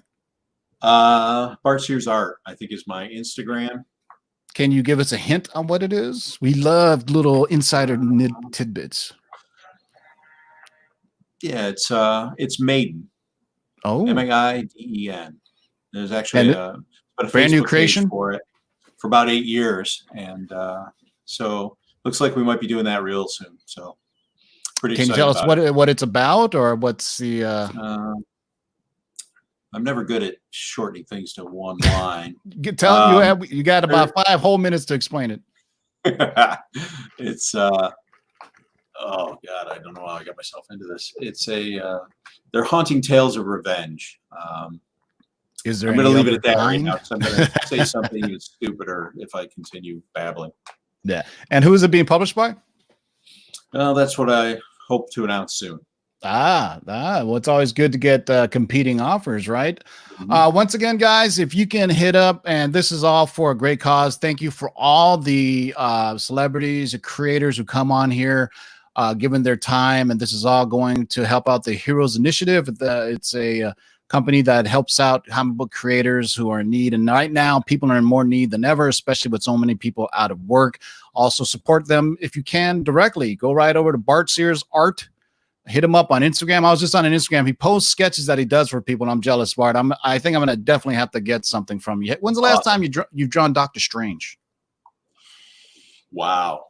I think officially was probably in the late 80s when I did a TSR adventure book with Dr. Strange. Right over my shoulder right there is the official Cloak of Levitation. Very nice. All right. I want to thank Bart for coming on. I wish we could spend more time on you. Maybe on the Lords of Lombok channel. We'll get you on to talk more. Any last words before we let you go, sir? No, thanks very much for having me, and I hope you guys all support your comic shops and every other good cause during this crisis we're in. Thank you so much, Bart. Make sure you guys hit up Bart on all of his social medias. If you just Google Bart Sears Art, just look at the beautiful detailed pencils on it. And thank you, Bart, for coming on. Thanks, Thank you. Next on, we're going to have Stephanie Phillips. So we got a few minutes now. So if you guys have anything live, to make sure you guys support Mainframe Con. If you're on the Mainframe Con website, make sure you go over to YouTube where you can actually leave a comment. And also we will say the comment and ask the question if you have anything. If you leave a super chat, we will guarantee you 100% ask the question of the creator. This way you get more involved with it as opposed to just seeing it on the other websites or whatever things are streaming on. Go on to the Comic Core website. Go into the live chat. You can interact with all the other folks. We got about 41 people watching. This thing has been going on since Thursday or Friday. Everybody's getting cabin fever, and we're going to bring in Stephanie here in a minute. We're going to do it. Hey, can I get my theme song again, guys? So we can break up the segments. All right. Well, anyway, I would like to introduce to you guys special guest to the show we have right now. Stephanie, how are you? Stephanie Phillips. Thank you so much for having me on. I started geeking out when I was seeing some of the stuff you were working on. And first of all, I'm a little intimidated. I don't know if I should call you doctor yet or not. Not yet. I'm all but dissertation, so I'm still dissertating, and then once I defend the dissertation, I will be doctor. Okay, because I was a bit kind of like scared. I was like, wait a second, you're gonna get a PhD in rhetoric and writing? But I'm not really like, so if somebody's actually injured, I'm going to be useless. I can give you You're a good doctor of words. That's I right. know words, but All right, so we got to be good at grammar today. So Stephanie is going to scold us. As I was going through your bio, and you did an interview not too long ago. We're going to get to the projects that you were working on, and then a project that you got coming up that's really I'm stoked about. I don't know if you saw that video I sent you on Twitter. It was the Devo song. no, I didn't see that. So I'm a little bit older than you are probably. So I remember the heavy metal cartoon, and there's a song called "We're Through with Being Cool," which was a scene when Karna goes into the little cantina scene, and I'm a huge Devo fan. But anyway, you started, interestingly enough, you teach at the University of Buffalo, correct? Yes, I do. And you are an English professor, I guess is the easiest way of saying that? Kind of. I actually teach in the engineering department. So What? I teach engineers how to write. I specifically teach technical writing and communication to engineers, which is fascinating. So I came from an English department, so my degrees are in English and history, and then I kind of got poached by a STEM field, and I'm enjoying it so far. So Engineers, it's like technical writing. yeah. I've worked in IT for about 30 years, and I've been around technical writers. That is, I applaud you for not. It is incredibly tedious, and it is lots and lots of hard work. That's why I guess it's interesting. Somebody who is that's such a data analytical driven field, and how you got into writing something about a mass serial killer during World War II is amazing to me. How did that come about? Because I guess I'm jumping your history because we have like 15-20 minutes, but what was the first comic that you wrote, and what publisher? The first comic I wrote was, I think it was kind of written at the same time. I did Kicking Ice, which was an all-ages graphic novel that I did through Kickstarter with my friend Jamie, who did the art for the book. And at the same time, I was working on Devil Within, which was coming out through Black Mask. So I think I was putting out Kicking Ice as I was talking with Black Mask about Devil Within. So they kind of happened simultaneously. They just entered the world at different stages. And I want to talk to you specifically about the Butcher of Paris, because that is a crazy story that's based on a true story. And I want to make sure I get this name correctly, since you're a doctor of words, is Marcel Petiot. Yes, so my AP French, as much as I can get from that, I was told patois, but Patois, okay. I mean, I'm not a doctor of French words. So. Can you tell us a bit about this? I mean, when did it's been out for a while now, right? Is it completed its run? So the last issue has been delayed. I think it was supposed to be out beginning of April. So we're delayed, I think, about 4 weeks right now. So it'll probably be out, I don't know, I'm guessing June, but I don't have all the full updates from Dark Horse yet. And without giving away any spoilers, that's historically out there. I guess it's a story about a true life French serial killer that was wanted by both the Allied forces and the Nazi forces. And this comic is about the story of how they capture him. Can you go into as many details without, I guess, spoiling the ending, if the ending is any different than real life? Yeah, so I mean, it's definitely difficult writing a book that you can Google in 5 seconds and be like, oh, well, I know what happens to this person historically. So it's really like taking that and wanting to do something, I think, a little bit more in the vein of somebody like Eric Larson, who wrote he writes a lot of nonfiction books, and he does a good job of honing in, I think, on individual people and telling their stories. So what I wanted to do was, like, again, you can go and Google and in 5 minutes learn what happens to our serial killer. So what I wanted to do was give people a portrait of the time period. So like leaning pretty heavily too on Dean Kotz, the artist, and some of what he's able to bring to this time period, which is just aesthetically gorgeous, but it's also dark. And you know, we're talking about Paris, which is this really bright, vibrant, beautiful city, the city of light.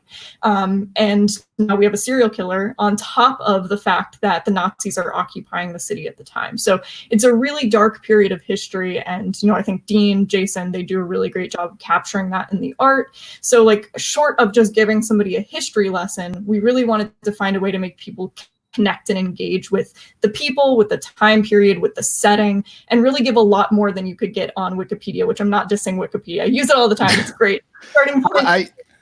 I just did some cursory look at it, and it was kind of crazy how when they found about 28 bodies underneath his house during this time. I guess it's just crazy when you think the beautiful city of lights, and then you had the bombing during World War II, so then you kind of had Nazi-occupied France as well as the Allied troops kind of advancing on it. But then you have this guy who's, I guess, taking advantage of all the wildness that's going on, and he's becoming a serial killer. I'm just saying it would make a great Netflix series or even a documentary series. You know what I mean? You know, when they want to call me and make that happen, I'm available. That's what I'm telling you. Hey, we have nothing but free time on our hands, and we've all finished Ozarks. We need another show too. So let's start. If we start on The Butcher of Paris now, we can probably get it ready by the time the quarantine ends, is what I'm saying. Next up is for a lot of fans that I would say are geeky fans. You are working on something for heavy metal, and I am super stoked about this. What can you tell us about this project and how it started and who it's for, and when can we expect it to come out? So it's expected out in the fall. I don't think I'm allowed to give specific dates, though heavy metal does have this all pretty set in place.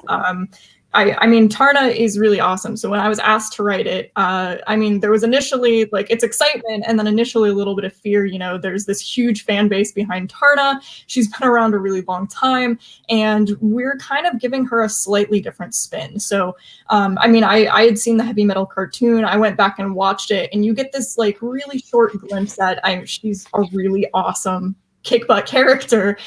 So we have that much. But what we really wanted to do was delve into a bit more of like, who is Tarna? What does it mean to be in this great big cosmic universe with her?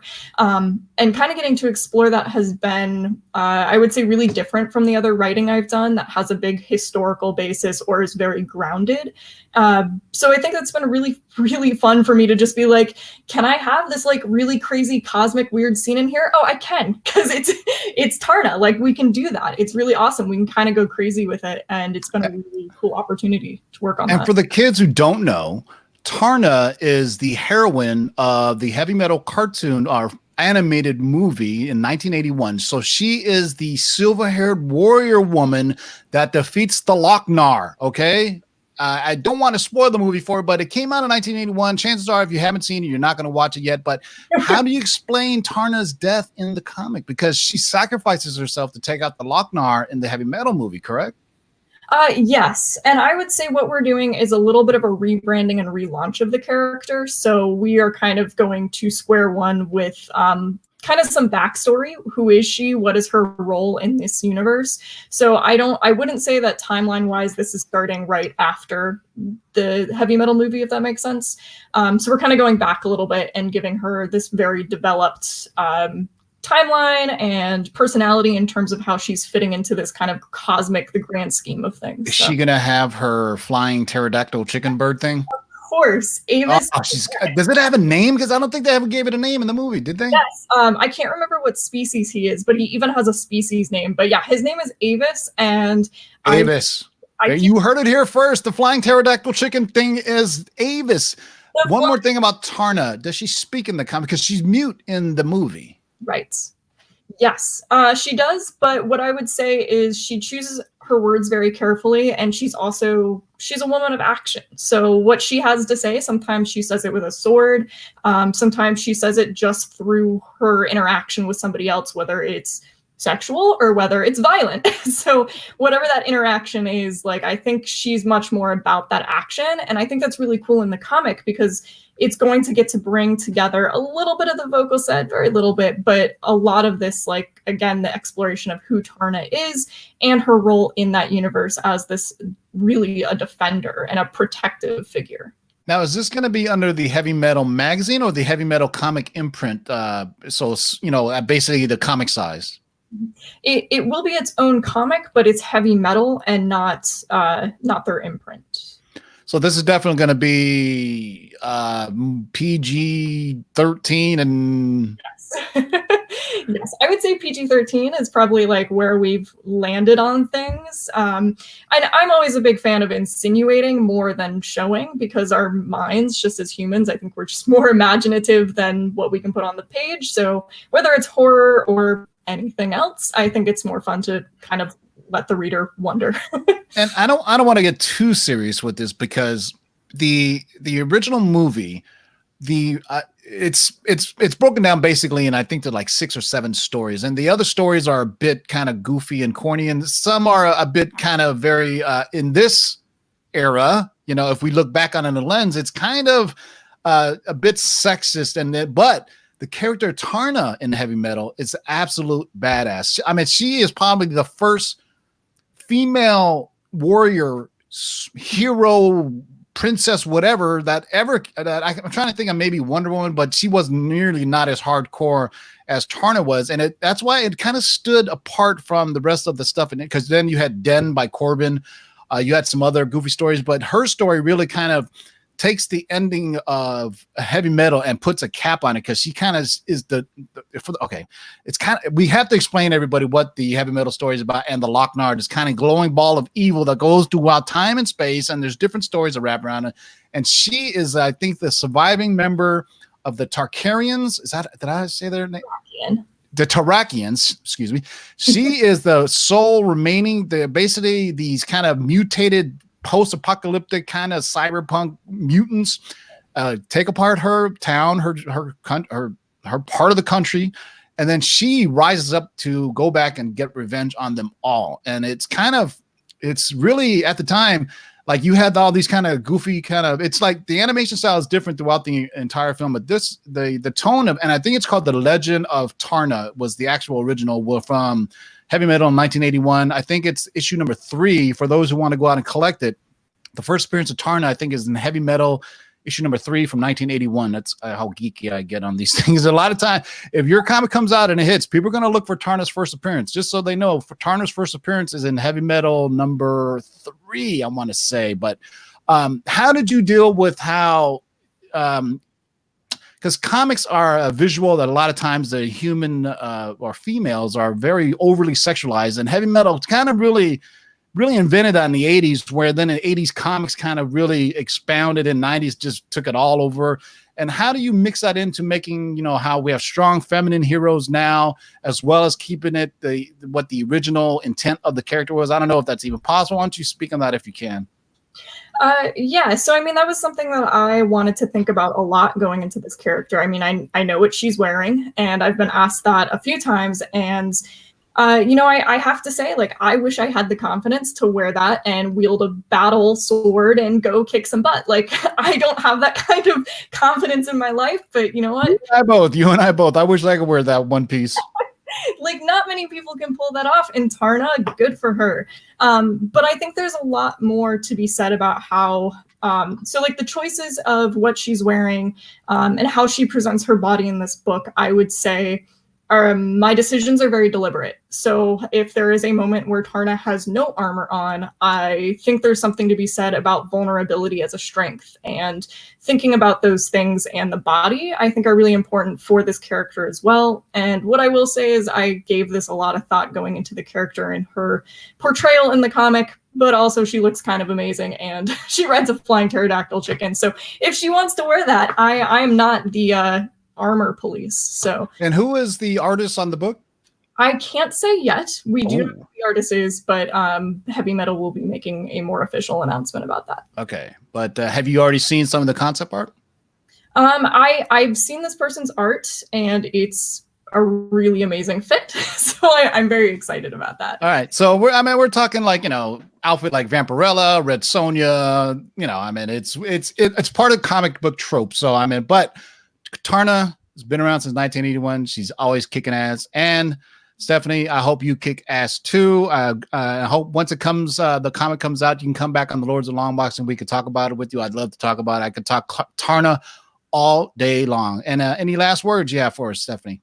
No, thank you so much. And thanks to everyone for tuning in. This is a great cause. And I hope you all can support your local comic shops however you can safely do that. So thank you very much, Stephanie. You can follow Stephanie. What's your Twitter handle again?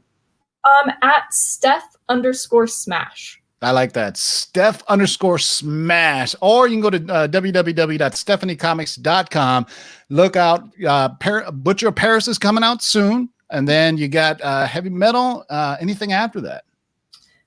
Yes. I have some more Aftershock books that are coming out. Again, there's been a bit of a delay. There's 2 that have been announced from Aftershock. So hopefully we'll get all of that back in shops as soon as we can. All right. And good luck with your PhD. Hope to call you doctor very soon.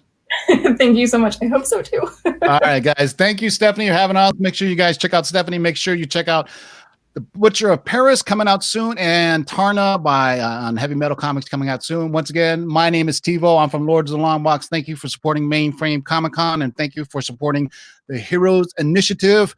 If you guys want to send me out with the Lord's theme song, that would be fun. Bust it. Shake and bake and pull it back. Oh my God. Let me show you something. Hold on and get some, boys. That is why they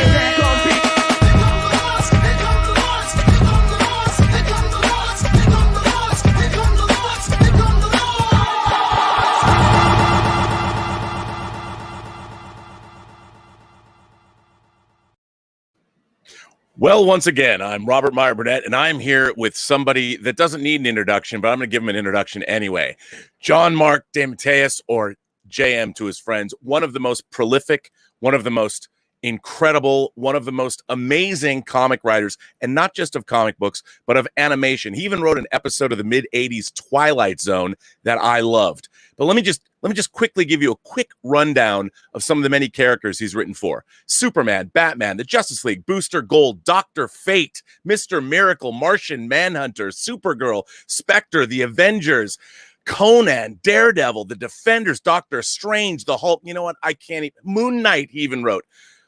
I can't even wrap my head around how many characters J.M. DeMatteis has written. And I don't have to, because you're going to hear it from the man himself. Please give a warm welcome to J.M. DeMatteis. Oh, we're there. Okay. Yes, sir. It's so good to see you again. Good to see you. It's been a long time. It's been a while. And, there's something I've been wanting to send you, and I haven't yet. But when the time comes, right. It's great to have you here. Post office again, yeah. And I can't even begin to tell you behind me how much of your work that I own and how influential. I mean, all the way back in when I got into comic books, again, as a young adult, one of my very favorite things in the world, I've told you this before, was Moonshadow, but Justice League International. When I started reading that, I didn't even know, I was totally against humor in comics. I was very serious about it. But you and Keith and Kevin McGuire brought a humor that I didn't even know could exist in mainstream superhero comics. And then you created Craven. Weirdly, I was writing Craven's Last Hunt and Justice League International at the same time. So the tones were completely opposed to each other. But I think that's one of the things as a writer that you hope for, that you can have different projects that have completely different flavors, and it keeps you sane and it keeps you creatively challenged. Well, I think you've always brought a human quality to your superheroic work. And that's something that I, as a reader, always sort of responded to. And there was a depth to your writing that I don't think is always there in superhero comics. And I wonder if you could maybe talk about your approach philosophically. What do you think makes a great superhero story, and where does one begin? Yeah, I don't think it's about what makes a great superhero story. I think it's just what makes a great story, and I write from the characters out. I'm the plot is to me is not the most important thing. Obviously, you want a good involving story to carry you along, but if you don't have characters that touches your heart some way or stimulates your mind somehow or involves your emotions, then the greatest plot in the world is just going to lay there. It's just going to be like a little mousetrap, So for me, it's all about the characters, and then the story hopefully comes out of the characters, grows out of the characters. So when you start, say, plotting, is canonical history for a character, is that something that factors into how you start work, or do you forget all of that, come up with a good story, and then maybe work a character's backstory into that? Or does canon bother you at all? Do you even need to worry about canonical history? I mean, obviously with our shared universes, that comes into play a lot, but you've also worked in alternate versions of characters like Red Sun and things like that. How do you deal with that? Yeah, in the early days of my career, because I was a hardcore fan, I was obsessed with that stuff, and I want to write a story about what happened between panel 2 and 3 of that issue from 20 years ago, And as the years pass, that sort of just sheds. And my feeling is I just want to tell a great story about that character. Hopefully, with these characters that have been around for, 80 years, some of them, Right. What I hope for is I always imagine in order to really get a great story, you got to kind of peel back the top of the character's head, get out your flashlight and root around in there to find a corner of that psyche that hasn't been explored. And amazingly enough, with the best of these characters, you can always find something. And so as time passes, I don't really care what happened 20 years ago between panels 2 and 3 anymore. And in fact, I figure that's if there's something that somebody's toes I'm going to step on with continuity, that's the editor's job to tell me. But I don't, that kind of stuff doesn't interest me at all anymore. Whereas when I was a fan, of course, I was obsessed with all that stuff, just like everybody else. Well, you've written characters, individual characters, and then you've written obviously team books. Yeah. Do you prefer working in a team dynamic? Do you like working with an ensemble of characters, or do you prefer a single character? It's funny because I've written so much, Giffen and I did so many Justice League stories, and I've written Justice League in the animated series and alternate versions of the Justice League. And I love that, but I really like to be able to hone in on a couple of characters. If you look at Kraven's Last Hunt, it's essentially 3 characters across 6 issues.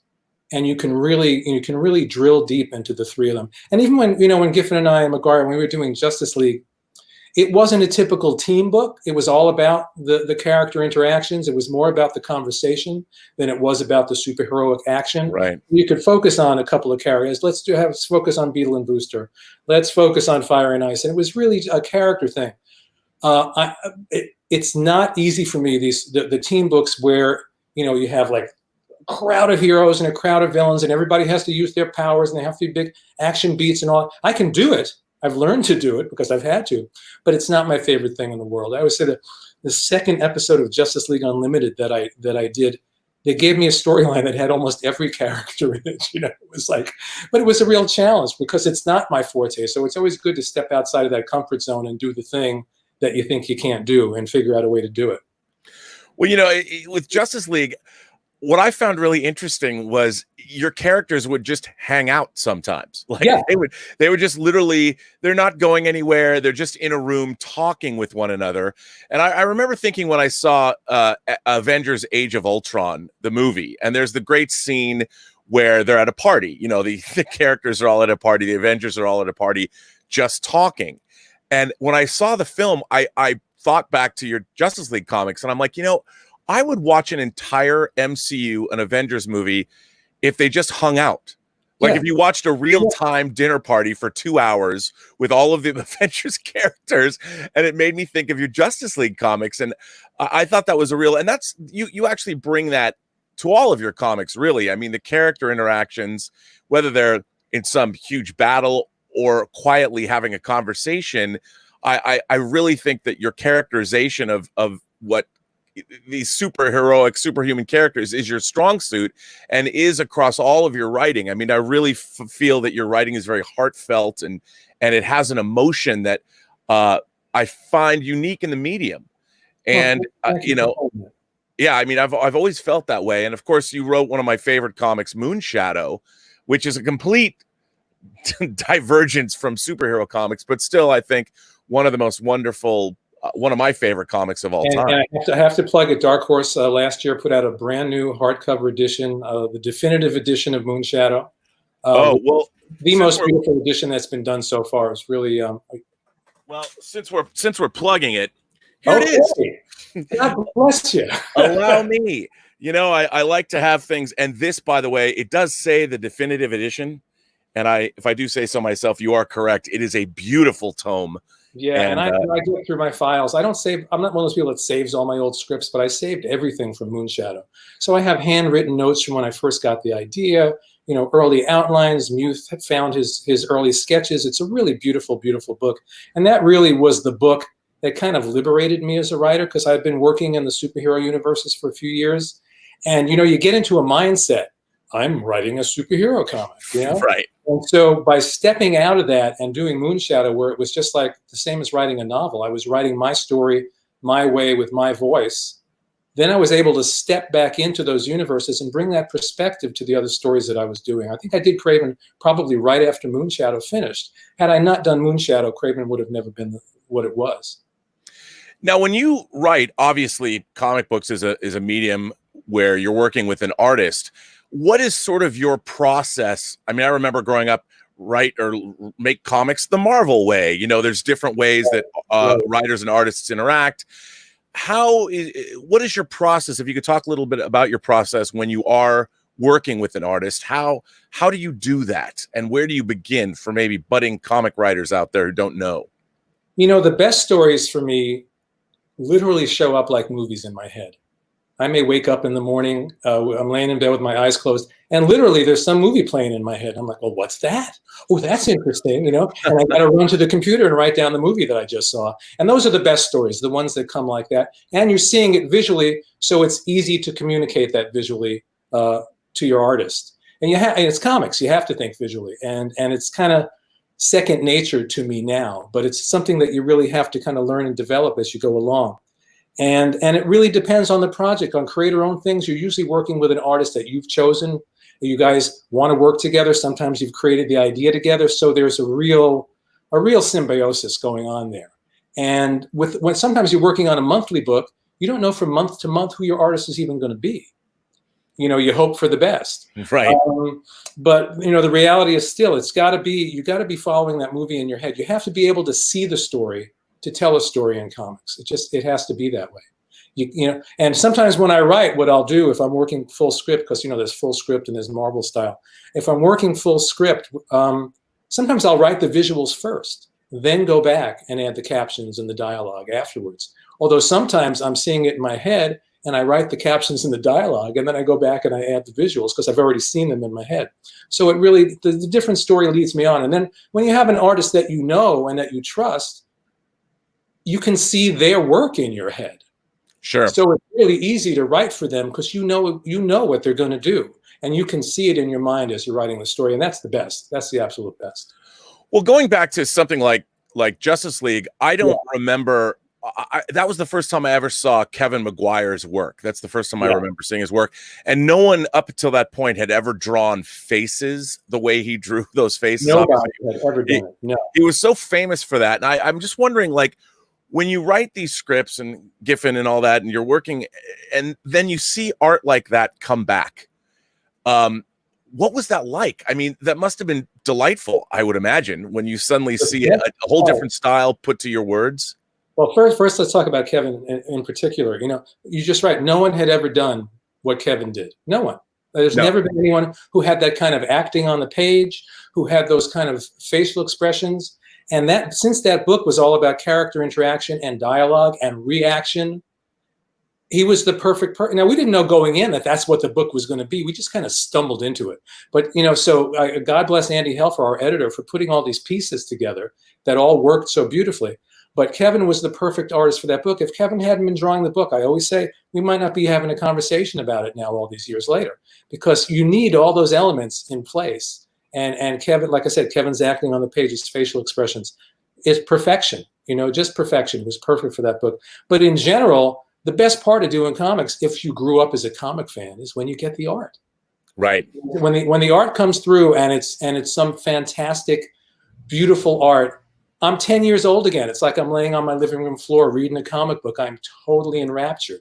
So that for me, that's the best part. I have something in my head and then somebody draws it and it comes back and it's amazing. And I still feel like a kid when I see the artwork for the first time. I can imagine. And it's interesting to have watched. I mean, I've been collecting comics again now for what, 40 years. And there's been a over the past 40 years, a tremendous evolution in comic art. And it's been amazing to watch. And I wonder, how do you feel about, well, I wanted to ask you, this is maybe too broad of a question, but where the industry is now. There's a lot of talk about the health of the comic book industry. And do you think moving forward that comic books can continue on as a viable medium of entertainment and commentary? Well, comics as an art form will always be there. The form in which they're delivered could change. But the truth is, as long as I've been in the business, people have been predicting the end of the business from the first day I was in the business. They're going to shut us down. They're just going to make underoos and repackage the old books. It's all over, And so all I've seen for decades is that comics continue to survive, And again, whether they survive in what we call the standard pamphlet form, or it's graphic novels or big collections or digital comics, I don't know. But comics will always be there, I think. Right now, everything is not just comics in question. Everything is in question right now. We don't know what's happening going forward. Right. But I think, comics in some way, shape, or form are going to survive. Yeah, I mean, I hope so. I have to say now, I mean, collecting the omnibuses and the DC Absolute editions, I mean, comics have never looked better. They've never felt better. And I certainly, having like your Moonshadow. But I have to ask, with all of the characters that you've written and all of the stories you've told, you mentioned to me that you're doing a Mirror Universe Con story from the Star Trek universe. But is there a story that you haven't been able to write that you've always wanted to? And what character might that be for? As the years go by, between working for Marvel and DC and working in so much animation, especially DC related animation, I've had a chance to write almost every character. Now I have characters that I love that I'd love to return to, but the stories that really excite me tend to be the new stories, the creator-owned stories, the stories that again appear like movies in my head, and I have to tell that story. It's brand new. I've never seen it before. I don't know how it's going to end. Let's follow that story. So that's the most exciting to me. But still, I love these characters. Every time it's like I get a call about one of these animated movies, and they tell me who the character is. Again, I'm 10 years old again. Oh, we're going to write a Batman movie. Oh, I'm doing a Constantine movie. Oh, this is fantastic. It's really exciting. Superman, that kid is always in your heart. So when they say Superman, that kid does backflips, But in terms of comics, the one thing that I would love to do, and I've said this several times, with Giffen and McGuire, is do a Fantastic Four miniseries with those guys. I think what we do with the Fantastic Four. Call Kevin Feige. Right. I would love to see that. That would be amazing. Well, and also, look, you know me, I'm a Star Trek fanatic. And when I hear you say that you're going to write a Khan miniseries set in the Mirror Universe, I'm thinking, what does that mean? Khan's Gandhi? Like he believes in a peaceful solution? What's that about? Can you talk about that? I wish it was a miniseries. It's just a one-shot. They're doing a whole series of Mirror Universe one-shots, IDW. So there'll be one set in The Next Generation, one set in Voyager, etc. So I was lucky enough to get the original series because, as you know, that's my Star Trek. Yes. And then they said Khan, and the top of my head blew off. It's the same thing. I'm a kid again. I get to write Kirk and Spock and Khan. And so, so it's Khan. I won't say much about it beyond. It is Khan fighting the Empire with Mr. Spock at his side. And what part Kirk plays in it, I won't say, but he plays a big part in it too. Well, if you want credits, he'll give them to you. That's when can we expect to see that? It was actually supposed to have been out already, but obviously with the whole distribution issue right now, everything, I have no idea when it's coming out. Last I heard was something about May, but I don't really know. So we just have to keep up on the news. I hope it comes out soon because I'm excited about it. It was so much fun. Those are the stories where, now don't tell anybody, you'd write them for free. Because it's just so much fun, Yeah. Now, do you, has your relationship with editors changed over the years? Do you even have editors anymore? Do you get edited? Oh yeah, sure. You know, especially if you're working on those characters from Marvel and DC, those editors are essentially the stewards of those characters to make sure that you don't go off the rails or jump off the edge of the cliff, you know? And that's important, and I respect that.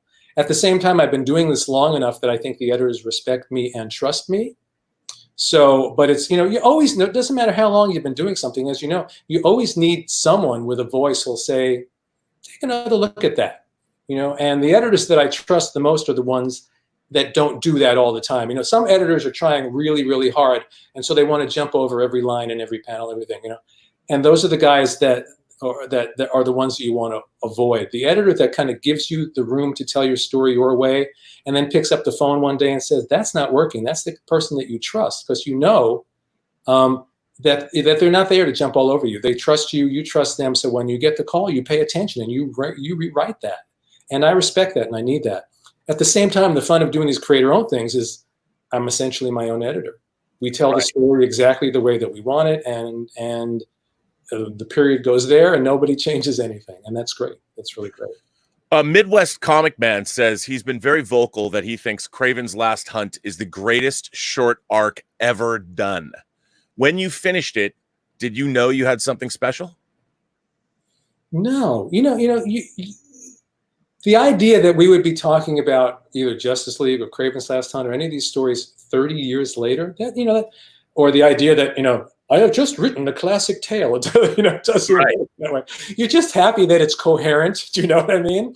And that it gets out into the world and that people appreciate it, and that these things keep getting. Kraven's been reprinted and reprinted and reprinted over the years. Which is just a great thing. And then people that are reading it now for the first time, and that's what you hope for. And I'm frankly amazed and grateful that certain stories of mine have had such long lives, and that they're still out there and people are still discovering them. As a writer, you can't ask for anything more.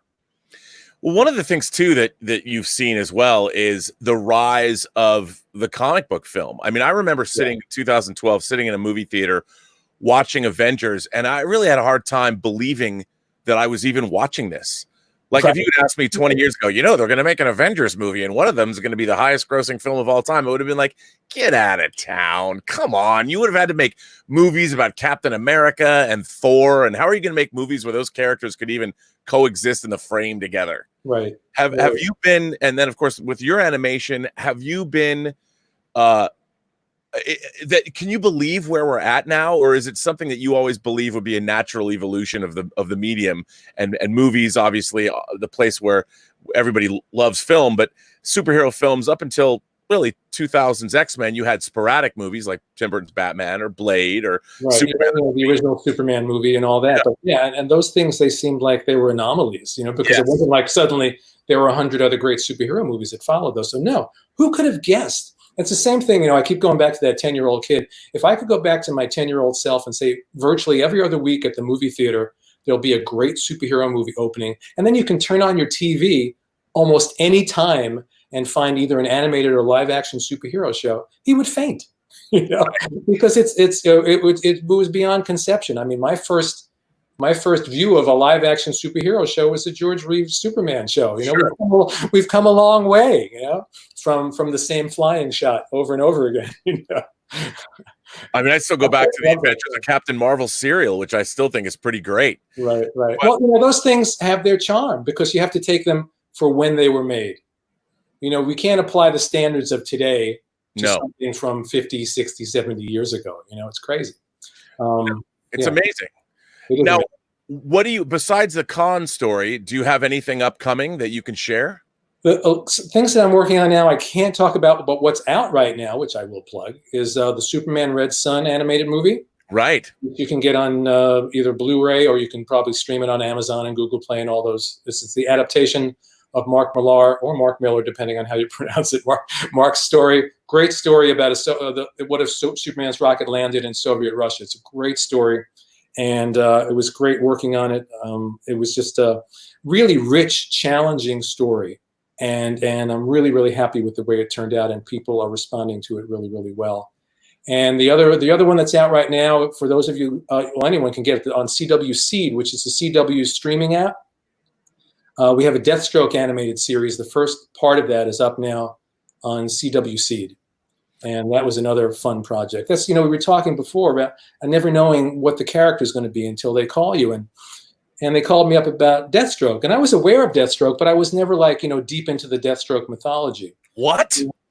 I'm sorry. What, the Judas contract? Come on, No, man. no, I remember Deathstroke from the Teen Titans and all that, but it's not like I followed the character and I know everything about him. Right. So, then you go and you do your research and you discover, oh my God, what a rich, wonderful character, with all these family connections and all this family dysfunction and drama. It becomes almost this Shakespearean story, So that's the fun of it too. I was just talking to somebody the other day about the fact that sometimes it's the projects that you don't expect, because we all have our parameters of the things that we feel comfortable doing, or the things that we believe we're good at, or the characters that we love. And sometimes something comes along and it's not in that wheelhouse, and you discover it turns out to be the best project you ever worked on. Right. So it's really important to always be open to whatever the new challenge is that's coming in, because that's what keeps it interesting. And that's why I've been able to do this for so many years, is either to be challenged by the projects that are brought to me, or to challenge myself with my own projects that I generate. Well, JM, I want to thank you for having this discussion with me. I mean, it's always a pleasure to speak with you. I hope one day I'll be able to run into you at, say, WonderCon again, or San Diego Comic-Con. We can have drinks at the Marriott. Yeah. I know. It's I keep thinking, because I had a lot of conventions set up for this year, and then they're all gone now, obviously. And then I'm thinking, how long is it going to be before we actually have the courage to step into a convention with thousands of people again? Because we're all going to have PTSD for a while after this passes. Yeah, absolutely. Well, I mean, again, I personally want to thank you for your tremendous body of work that it's not often I go back and read, even though I've got so many omnibuses and hardcovers, but I find myself rereading your work quite a bit, actually. And I love it when it comes out, like the Justice League International came out in an omnibus form, in a bigger form. And I think I've bought those how many times? 10. Every time a new edition comes out, it's better. Oh, I have to have that one. Right. Same with Moonshadow. So, well, thank you. I truly, truly appreciate everything you've said. It means a lot to me. So thank you. Well, your work has meant a lot to me over the years, and it's been great to speak with you. And thanks for coming to do this. I mean, this Comic-Con is it's for a great cause, and I very much appreciate your time. Yeah, it was a pleasure. And everybody out there, please stay safe and healthy. Thank you very much. Take care. I don't know if we can still talk. I don't know if the director will cut us out, but are we off? I know. I think we're still live. Okay. So we can still go on. I'm moderating the next panel too. Oh, okay. I'll talk to you as long as you want to talk to me. All right. Well, then. What's up, everyone? So this guy just came to my house, and he's like, "Hey, I'll trade you an Amazing Spider-Man number 121 for all your toilet paper, all your food, and your Nintendo Switch." This Corona stuff is getting crazy. I swear to God, I'm following him right now to make sure he doesn't pester anyone else. He went down that way, to the right, by the railroad tracks. Yeah, this is getting crazy. Well, once again, I'm Robert Burnett, back with another great pair of guests. I've got two Davids for you. I've got David Cabeza and David Goodman. And I've known David Goodman for a while. David Goodman has written for God knows how many television shows. And boy, he's got that Star Trek The Motion Picture poster right behind him. I am envious. And I don't know if David Cabeza is here all the way from Spain. Are you in Spain, David? Yeah, in Seville. In Seville. Well, Spain is one of my favorite places to go. I go to the Sitges Film Festival in Sitges. I love Spain. But these two gentlemen, I just read, thank you, David Goodman, for sending them to me.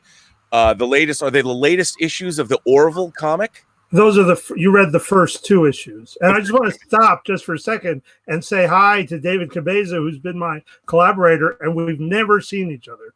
This is the first time he's been in Spain. We do it completely remotely, and I'm just thrilled. I just love working with him, and it's just so great to see him. So I'm very happy to meet you finally. Well, if I can just gush for a minute over the collaboration that you two guys have done, the issues you sent me, David, what a great series and what a great adaptation of the TV show between, David, your your beautiful renditions of the character, and Mr. Goodman, your script. I don't think I've ever read an, I guess you'd call it an adaptation or a tie-in. I don't think I've ever read a comic that perfectly captured the show itself. I mean, that could have been a filmed episode, that two-parter that you sent me. What a wonderful story. I mean, I love the character designs. I mean, I don't want to spoil, well, people have read it, but the alien characters were a hoot, and the whole comic was just, it's delightful. And how do you, since you've never met, how do you guys collaborate? David, do you send your scripts first? Do you write the Marvel way? How does that work? How does that process work between the two of you? Well, I mean, I can even just sort of start. The way we found David Cabeza, I wrote a scene from my first Orville episode, Krill, and I had put it in comic book form, and we made this essentially a test scene, it's a great story because we had. Dark Horse sent it to a bunch of artists. I told them I'm a big comic book fan, and I told them in general the kind of style that I like a good, clean, John Byrne, Dave Gibbons kind of style. That's all I sort of said, and that's what I thought Seth would want too.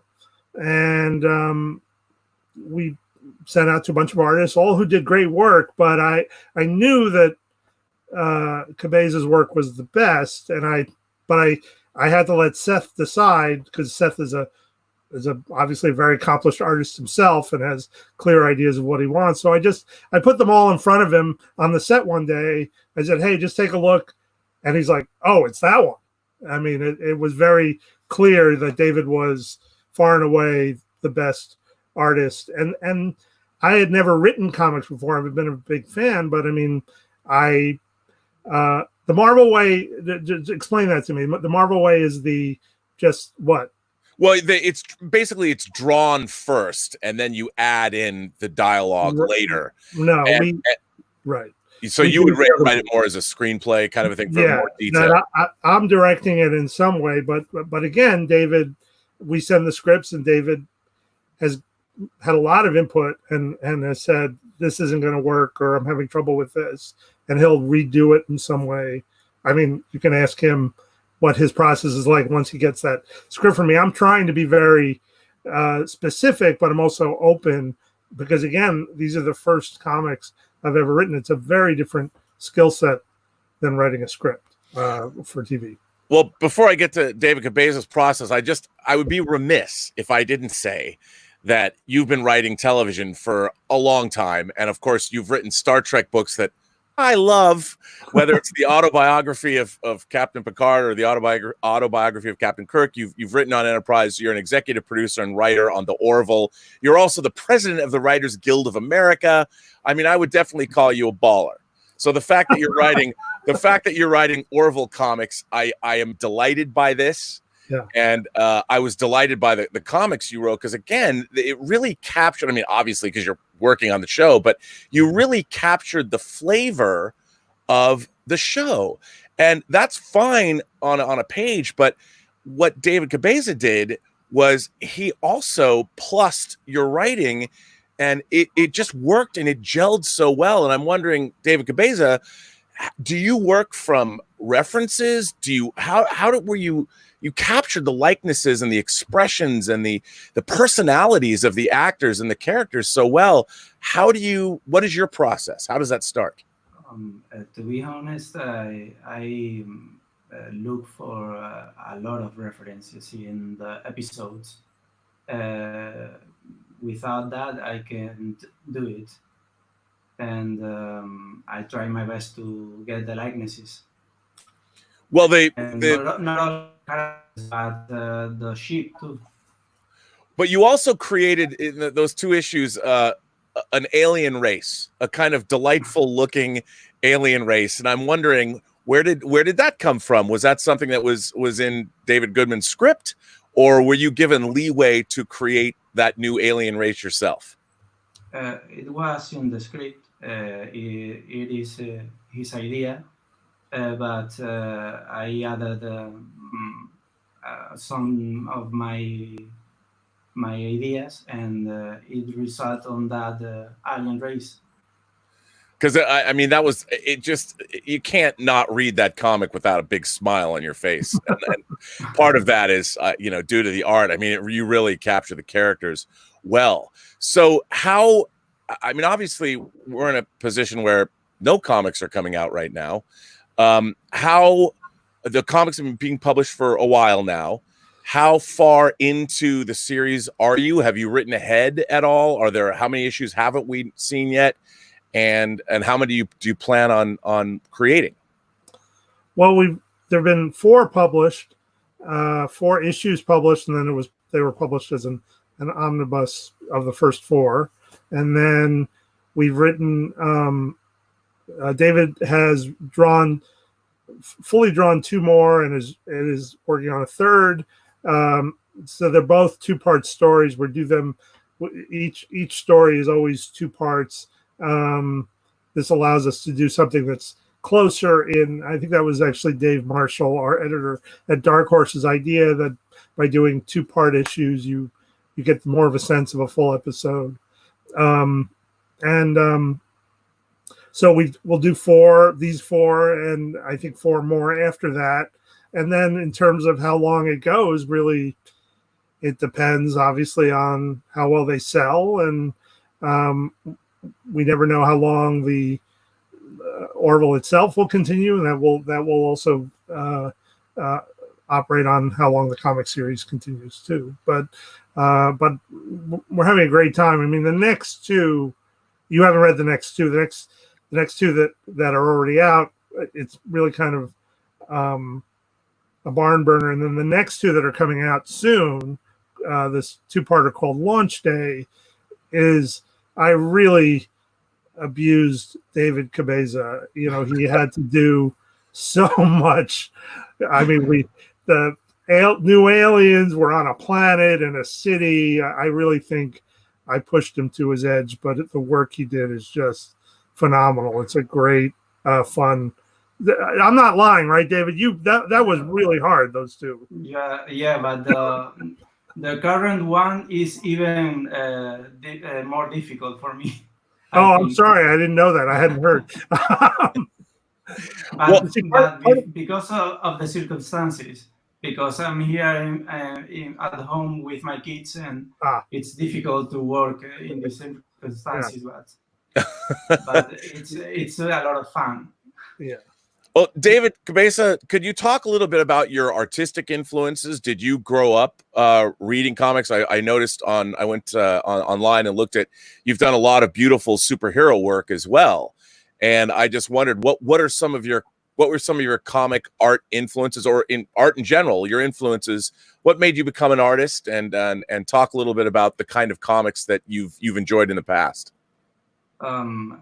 I studied fine arts, so I have been not so much into superhero or that kind of comic. I've been reading more manga. Right. Okay.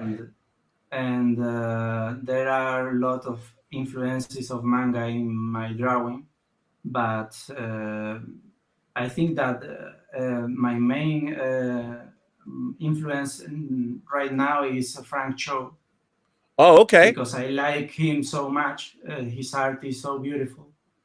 Yeah, it is. Yes. And Chris Spruce, I like him a lot too. I noticed a little bit of that in your work. A little, Chris Spruce, a little bit there too. I could see that little bit of influence there. Oh, thank you. Yeah, no, it's great stuff. And maybe it's not a great influence, at least not visible, but I really love what Garcia Lopez do. He's the best.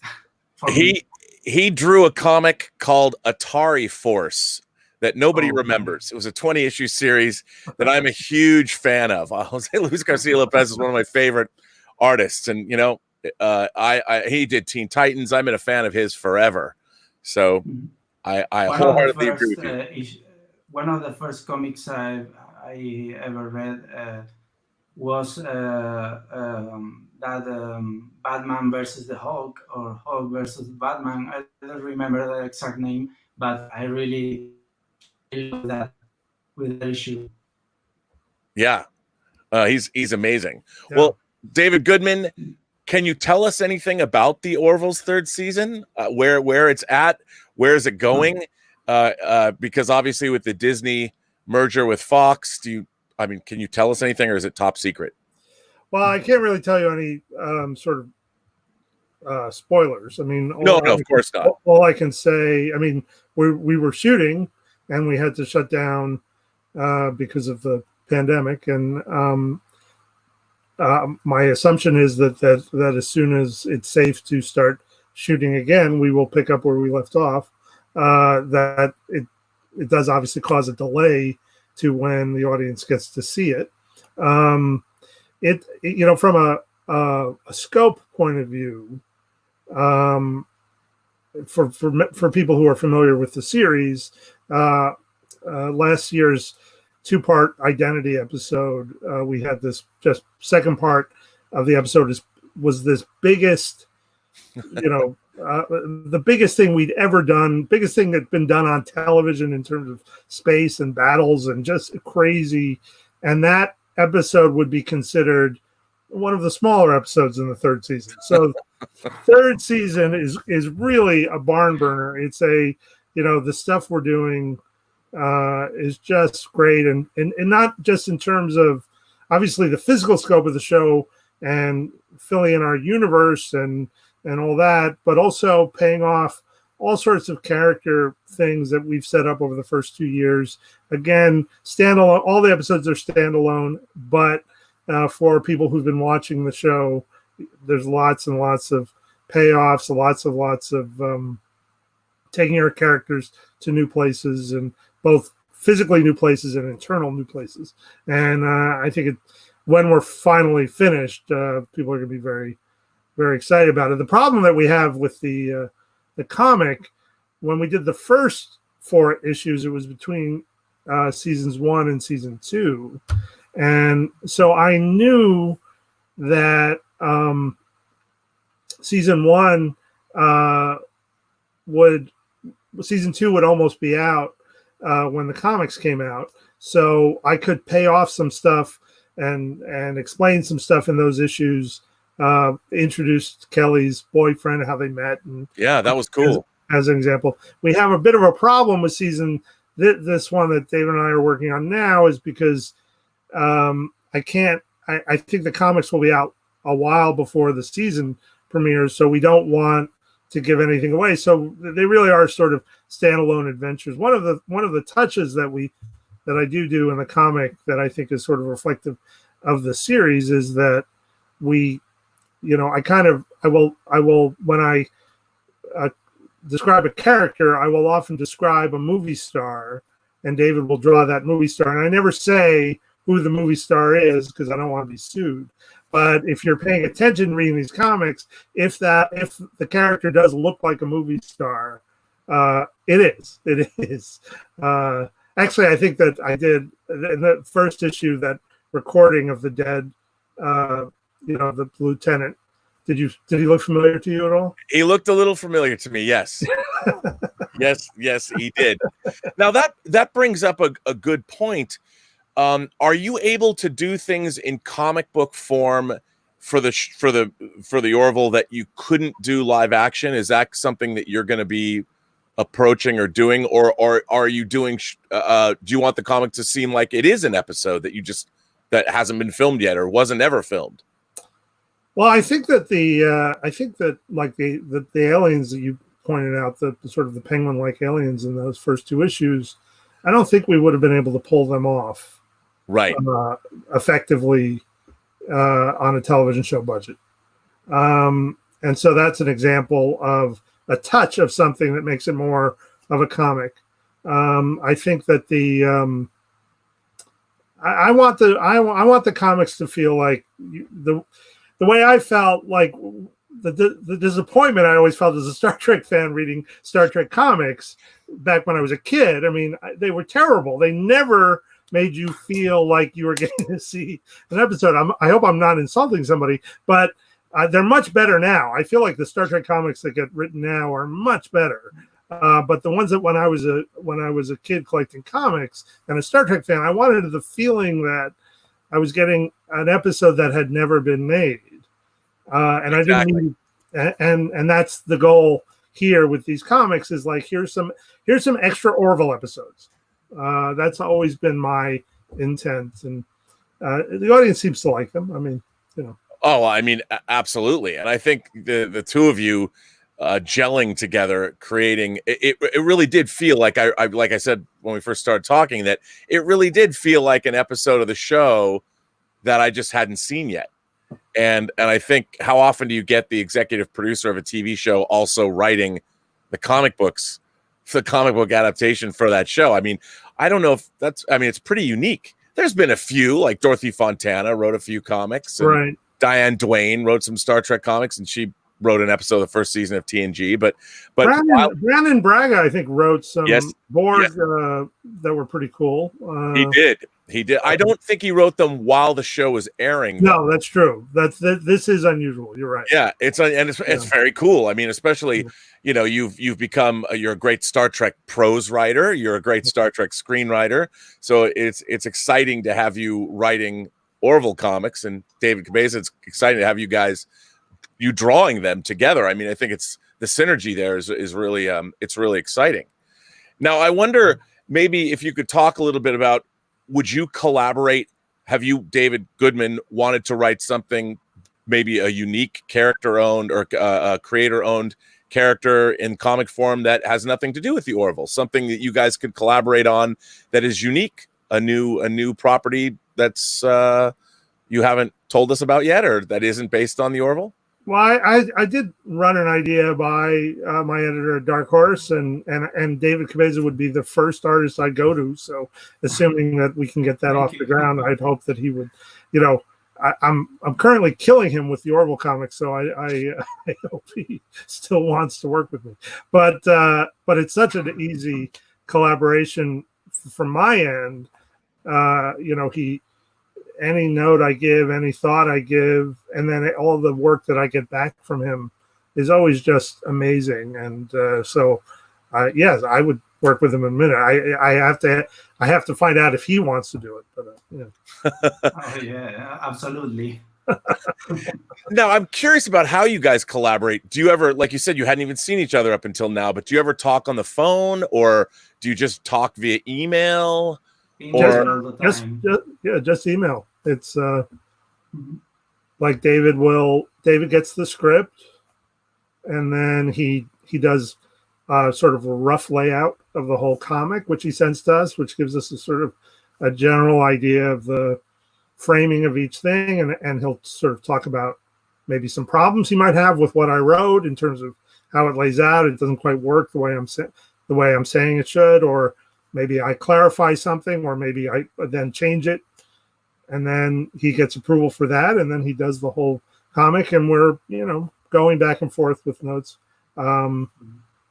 Everything is quite defined in his script, so I only have to be exhaustive with the details of the ship or the likenesses.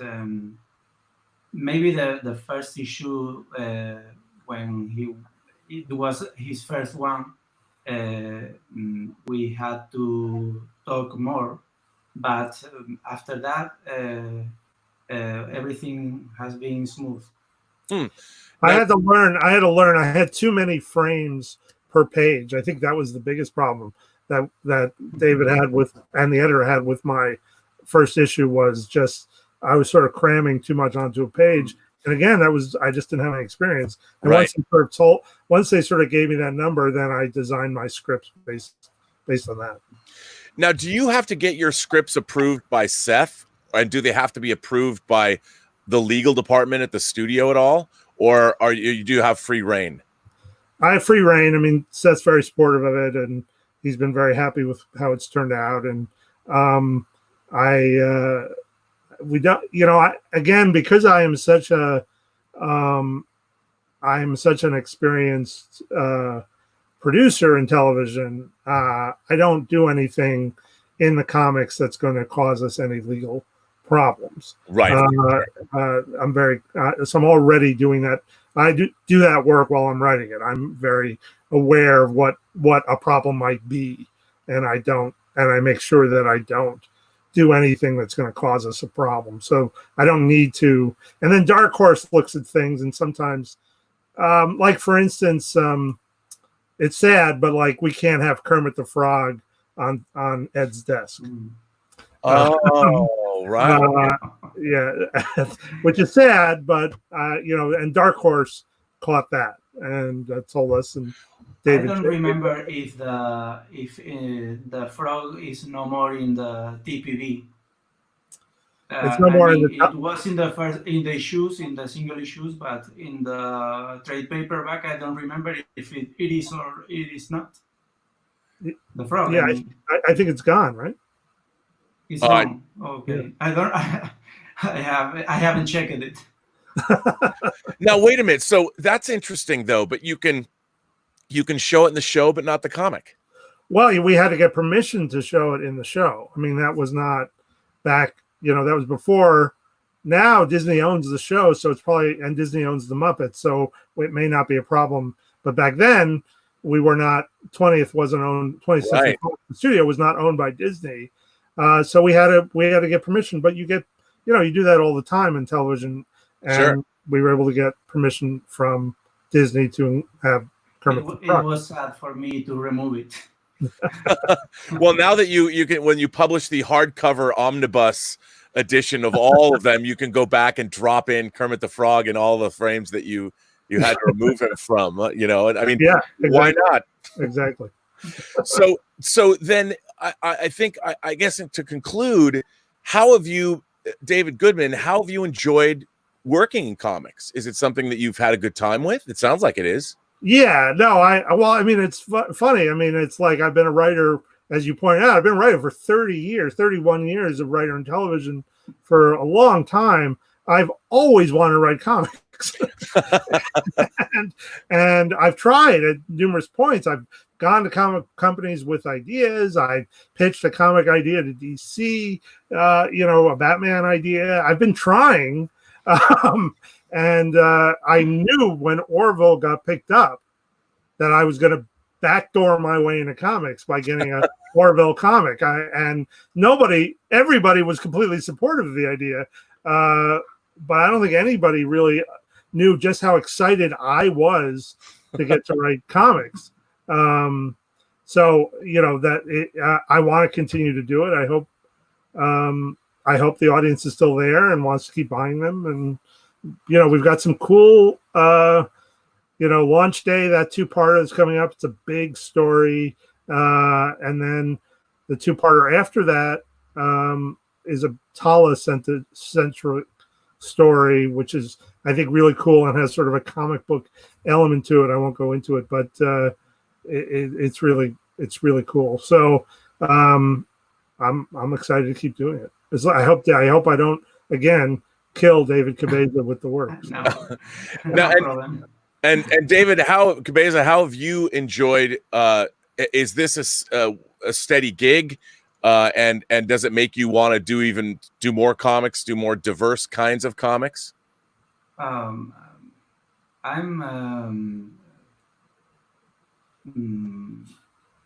would like to continue with these comics, and I'm comfortable with them because, as I said before, I'm not into superhero comics. And I, in fact, think that my art is not the kind of art that DC or Marvel would publish. So, yeah. But I'm comfortable with this, and I'm comfortable working from reference. That I have a lot of reference. I have almost everything I need. So it's good for me. It's amazing. Well, that's really great to hear. I mean, I'm overjoyed. I'm delighted by your comics, and I love hardcover omnibuses. So you need to push Dark Horse to do, the hardcover reprint with the dust jacket. With the dust jacket. Yes, the dust jacket. We gotta have the dust jacket. You gotta have a dust jacket with a all original painting on the cover. That's what I'm. Rob, I was watching your previous guest. I'm sitting here in my office. I was watching your previous guest, and who I'm a huge fan of, JM. How do you pronounce the last name? DeMatteis. DeMatteis. And I had it in my office. I was like, I have a script of his, and I have the script. I'm going to show it to you. This is an episode of a Star Trek like series called the Osiris Chronicles, and they commissioned a bunch of scripts, and I have one of his episode scripts. So I told that you might appreciate that. Sorry, David. That's amazing. I mean, and as I said, he wrote an episode of the 80s, the Phil Daguerre produced, and then Straczynski produced episode of the Twilight Zone in the mid 80s. And I was a huge fan of that revival. Yeah. And there's a lot of good stuff. Well, gentlemen, I want to thank you for your time and giving your Sunday to this. And it's all the way from Spain. I mean, you guys meet for the first time face to face. This is so great. I'm delighted to meet David Cabeza face to face. It's amazing, and I hope we can meet in person someday. Yes, I hope so too. Yeah. And I like David. I would pick your brain about the WGA and all that. This isn't exactly the time or the place, but no, it is not, Rob. I would also like to hear lots of spoilers about the Orville, but I obviously we want to keep it on the up and up. But thank you guys both for being here. I know that the fans appreciate it, and what a wonderful cause, and it's been great. They allowed me to I specifically asked to moderate this panel. So thank you. I was thrilled to see that you were doing it. So I'm very thankful, and to have the two of you here. How cool! How technologically advanced. I mean, all the way around the world. It's amazing what we can do now. It really is something. Everybody stay safe and healthy. A great experience. Yeah. Well, thank you both very much. I guess I'm not in communication with the director, so I guess they just take it and they cut it.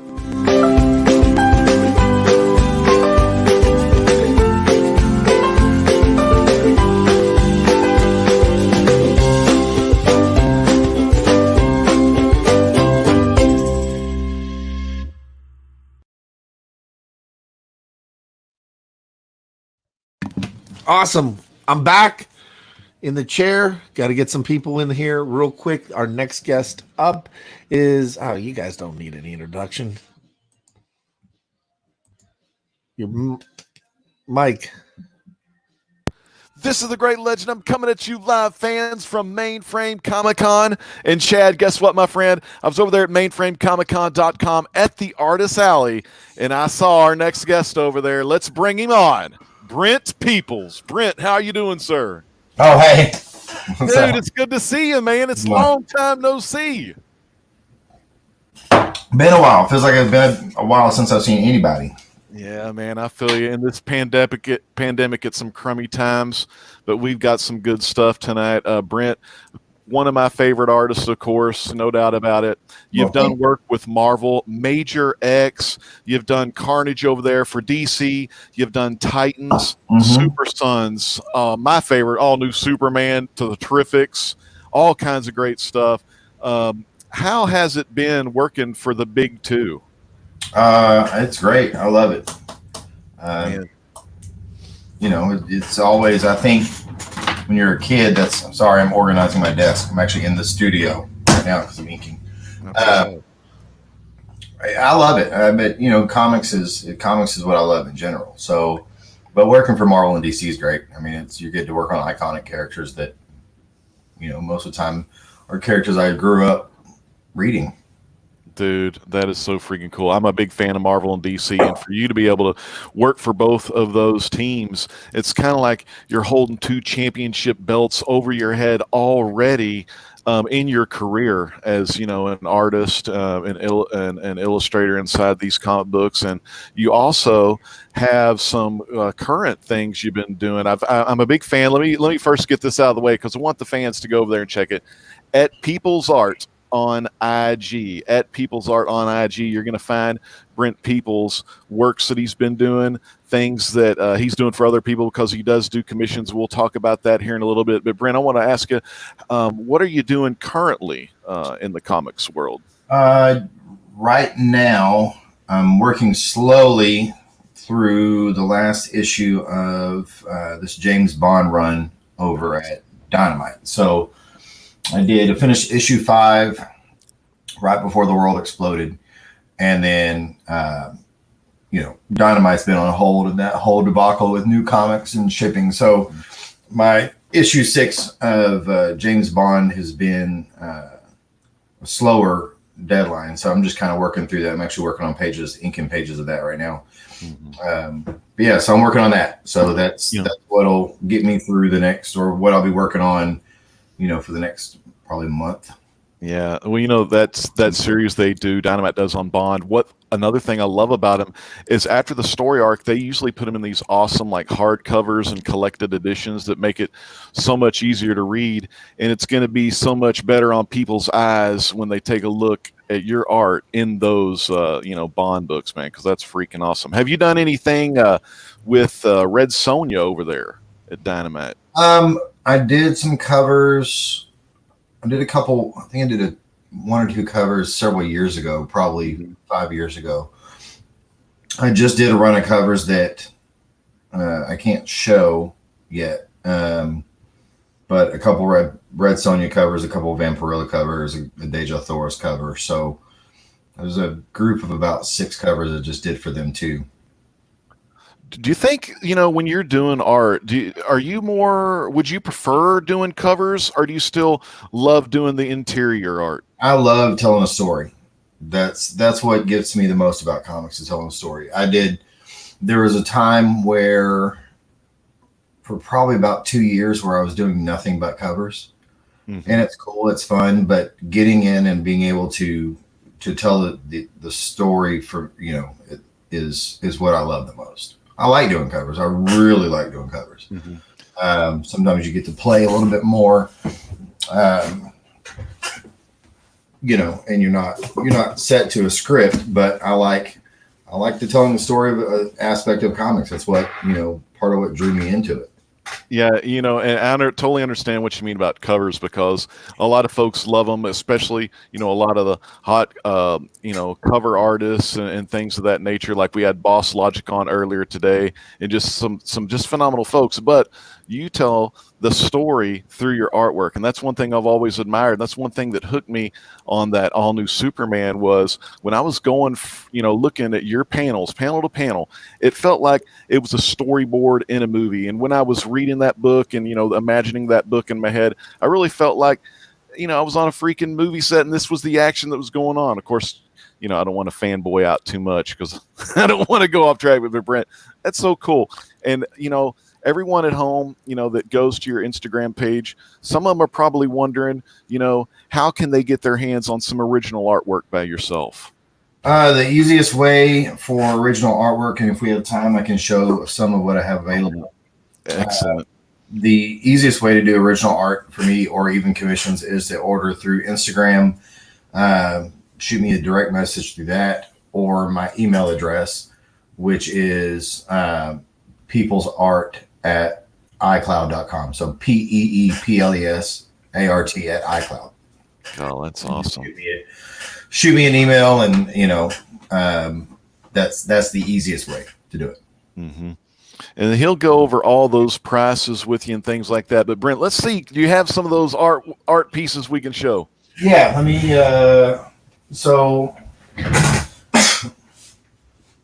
And fans, what's cool in Brent's office, he also has the kick-ass spinner rack. I'm a big fan of that because that's a throwback to me. Yeah, I love my spinner rack. I think I got it for like $10 when Borders Books or something was going out of business or whatever it was. Awesome, man. So yeah, I mean, I've still got some, because I did that Deathbringer series over at DC. Mm-hmm, the one shot. Yep. Yeah. So I've still got some cool pages. Mm-hmm. From Death. That was the Donna Troy storyline during the Batman Superman. Yeah. I'm trying to get away from this damn light. That's awesome. Original art right there. Big fan of mine. Or I'm a big fan of Ravens. Maybe she's a big fan of mine. We got the Batman Who Laughs page. Nice. Got Joker's teeth right there, fans. You can't go wrong with that. Oh, so I don't know if I can show this or not, but I'm going to anyway. Don't know when or if it'll be released. So I did a cover for Doctor Tomorrow through Valiant. But with all this going on, I don't know when it'll be released. So initially I did a painted version of the cover, and they decided they wanted to have it. I kind of did it on my own. They decided they wanted to have it colored traditional or digitally like normal.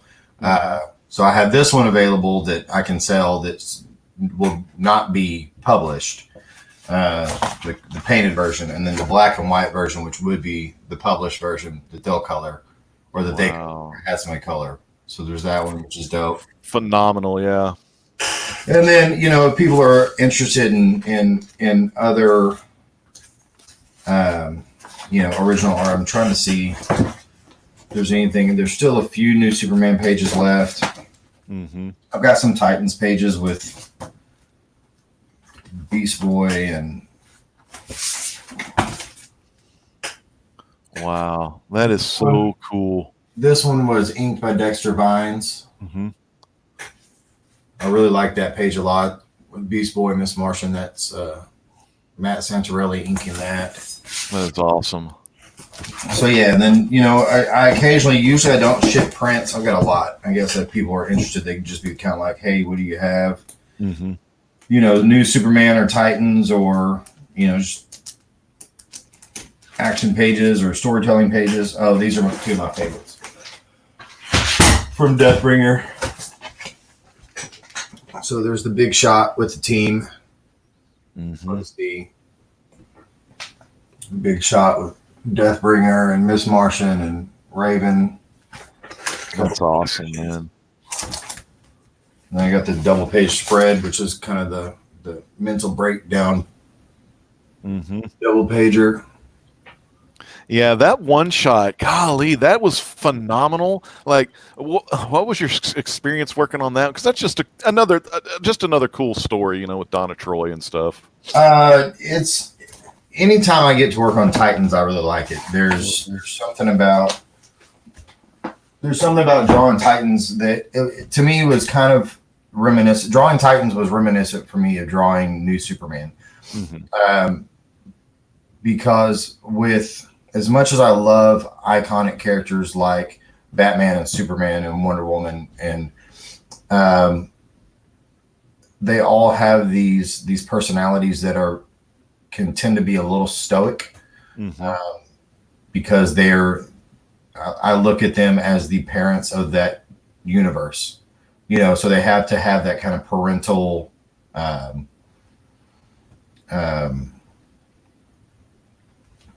whatever. But with the Titans, they all kind of have their own different younger personalities that you can play with. You know, Miss Martian's more innocent and sweet, but she also has a different side to her they're all so different. And that's what I liked, which is the same about New Superman, where they're also so different. Yeah, what I love about Titans also is that to me it's kind of like they're the younger, of course, young adult group, you know, 18 to 25.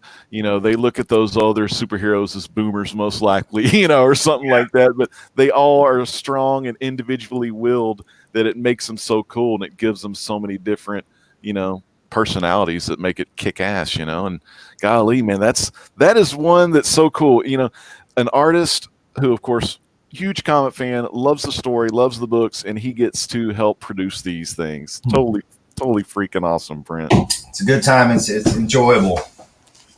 So. Yeah, man. Well, you know, I appreciate you here at Mainframe Comic-Con. Yeah, thanks, Ryan. Man, you're one of the best in Artist Alley, and we hope we can do this again soon, but maybe in real life somewhere, if you know what I mean. That would be nice. That'd be All nice. right. Britt, take care. Have a great night. You appreciate it. Well, fans, this is the great legend once again. Thank you so much for watching Brent Peoples from Artist Alley do what he does best, and that's put smiles on y'all's faces when you need some comic books, man. That's what I'm talking about. Well, I want you to stay tuned to Mainframe Comic-Con because we have a lot more coming up. Don't touch that dial, fans. We'll be right back in just a little while.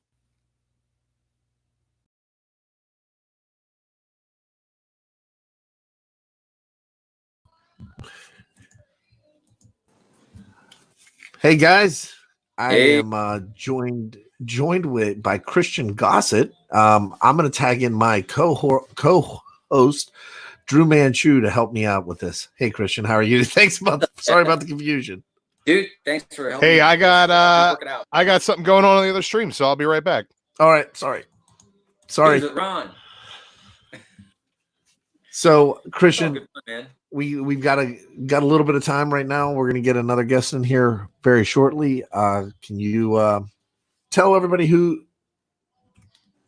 you are and what's? I'm just reading emails. I'm Christian Gossett, the creator of this a while ago for Image Comics. Was nominated for 5 Eisner Awards, and here's the 3rd book in the series. And the other 2 books in the series. I worked on Spider-Man PSX with Neversoft. Currently directing television because comics is tough, man. Comics is a tough gig. So storyboards and television and video games were where I like to go, and that's where I've ended up. Now, why don't you tell everybody I know you were with us on Friday night, but can you tell everybody what you created back a couple years ago? Yeah, that's right. A while ago, when I was in my early 20s, I got a job on Tales of the Jedi for Dark Horse. And this is before the prequels had come out. And Dark Horse was given a mandate by Lucasfilm Licensing. Hey, look, you're going to do your Tales of the Jedi story in the Old Republic. It's going to be 4,000 years before Luke Skywalker. And you're going to create a bunch of stuff there so that it doesn't interfere with the timeline of the prequels. Because George was having to deal with the fact that from 1983 and the release of Empire Strikes Back all the way until him doing these prequels, they had made a lot of money on licensing. And in licensing, a lot of creative people, Tim Zahn and Kevin Anderson and Tom Veach and others, had made creative choices about the Star Wars galaxy that now had to click with what George was doing. George wasn't crazy about that. And so he said, from this point forward, you guys are going to be doing stuff outside of my purview, so I don't have to worry about it. I benefited from that because I got to design the Old Republic. I was one of the first to have to tell stories in the Old Republic, and that's where a lot of the designs came from that are still seen. You still see the Keldromas in the BioWare Old Republic stuff. You still see alternative lightsabers, but the first alternative lightsabers happened on my desk and in my issues of Tales of the Jedi. So Darth Maul's lightsaber.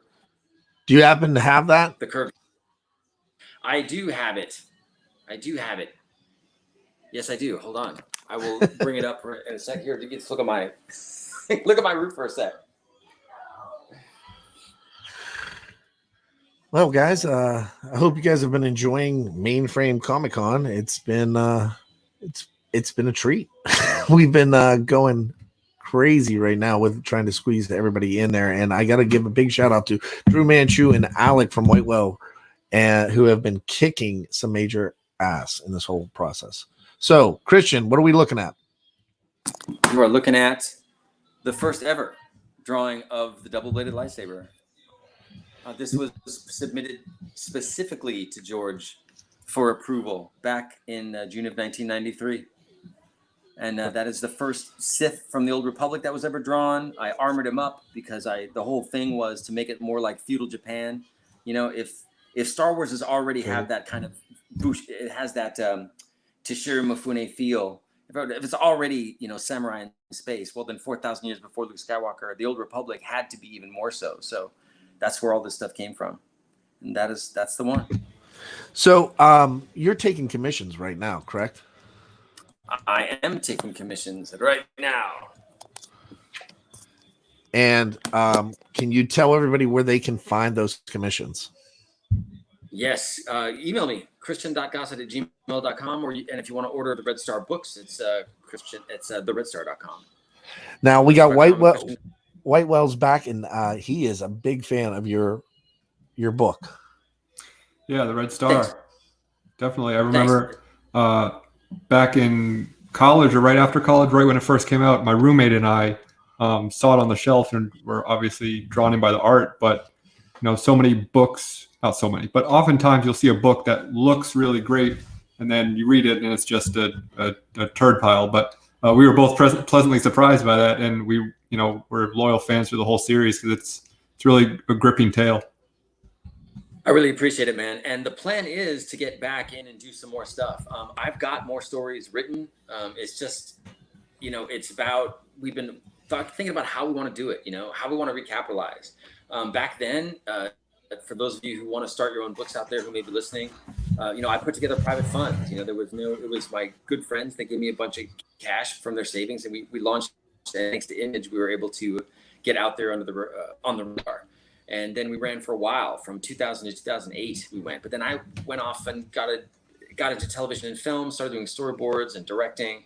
And so I would love to go back, but the question is, man, how do we get back? How do we finance it? The market right now is super tough. That was even before COVID was tough. So how does one do it? We've had several feature deals. We were at Universal for a while. We were at Fox after that. Yeah, we had a television option. I think I remember hearing some of that. Game that came out. Whitewell, did you ever see the game that came out for the PS3? Yeah, my buddy bought it, who I was just mentioning. Yeah, my buddy Joel. Your buddy Joel's rad. Please tell him to email me, christian.gossett@gmail.com, 2 S's, 2 T's. And I'd love to say hi and thanks. Definitely will. So it's what do we do? It's a bit of a victim of success. I really love directing television. My father was a professional actor, so I love working with actors and being on set and doing that stuff. And so I'd love to Stan Lee it. I'd love to get recapitalized and just basically take the stories that are already written, find some younger wrists to do the pages and get it on out there. That's my preference. Oh, broke up there for a second. Oh, you're back. Right on. So what options are you considering? Are you looking to go back to Image? Are you looking to do something like a Kickstarter or a GoFundMe? I would prefer to go back to Image, actually. We made the very stupid decision to leave Image for our third graphic novel. It was something I got outvoted on, frankly. I was working with close friends, and we were very all about democracy and having we had a really equal stake in everything. Yeah. And unfortunately, I got outvoted, and they didn't really realize what leaving Image was going to mean, and that was really kind of tough. And so that would be the first place I'd go. Do you think that you feel like your fans didn't follow the book afterwards as much, or you didn't get as many new readers, or what was the downside to it? You know what? Marketing is an important thing. Being on that radar is an important thing. Our first, being at Image was awesome, and it's a whole different ballgame when you're doing everything yourself. And I think that's what my friends, when they were so gung ho about doing it all themselves, until they had to do it all themselves. That's what I'll tell you. Right. Yeah. It's a really different thing when you're taking care of all that stuff. And I wasn't able to persuade them of that before we'd already drank the poison. So that was a little tale there. Well, that'd be very exciting. I look forward to finding that when it happens, not if it happens. I'll get that word out. I would be remiss to not talk to you about Star Wars, being a huge fan myself. Please. Now, I assume you must have been a fan beforehand, since you showed so much care and attention and love to what you did. Thank you. Yeah, no, I was, I like I said, my dad was an actor. We were living in Los Angeles when the first film came out. And so I saw it at the Chinese theater that day. Oh, wow. It's online that day, and we got in and we saw it once there. And then when mom got off work, because my dad let me stay home from school, me and my brother, to go see it. And then when mom got off work, we dragged her. You got to see this. Got back. She said, no, seriously, just come on, get in the car. Went back and saw it again that night. And it was just, it's phenomenal. It still has so much power. And I'm really psyched about Mandalorian. I'm psyched about Obi-Wan. Star Wars began with George's love, in large part with George's love for serialization, Flash Gordon and all that stuff. So the fact that now now the serialization has come back and Star Wars is kind of moving into this serialized. I think for me, The Mandalorian was the best of the new Star Wars so far. Hey, Christian, I'm sorry. That and Rogue One, I think, are kind of. Yeah, totally love Rogue One. What's up, So Chad? we're about to get hit by the old YouTube bug and get kicked off here in 2 minutes. Man. I gotta go play some D&D. So this is Nice. working out for me. Hey, if you ever want to play D&D, hit me up. Right Christian, on, can man. we stay? Definitely going to stay in touch. We'll play some D&D online, maybe. I don't know. That would be awesome. You guys take care, man. Thanks a lot for Thanks. having me aboard. Great day. Thanks, Christian. Good meeting you guys. Christian gossip, man. That's awesome. But hey, White. Hey, Alec. I'm sorry. Yeah, I just all called right. you White. That's cool. You ready to start a new stream? Yeah, let's do it. Guys, go over to the next stream. Bye.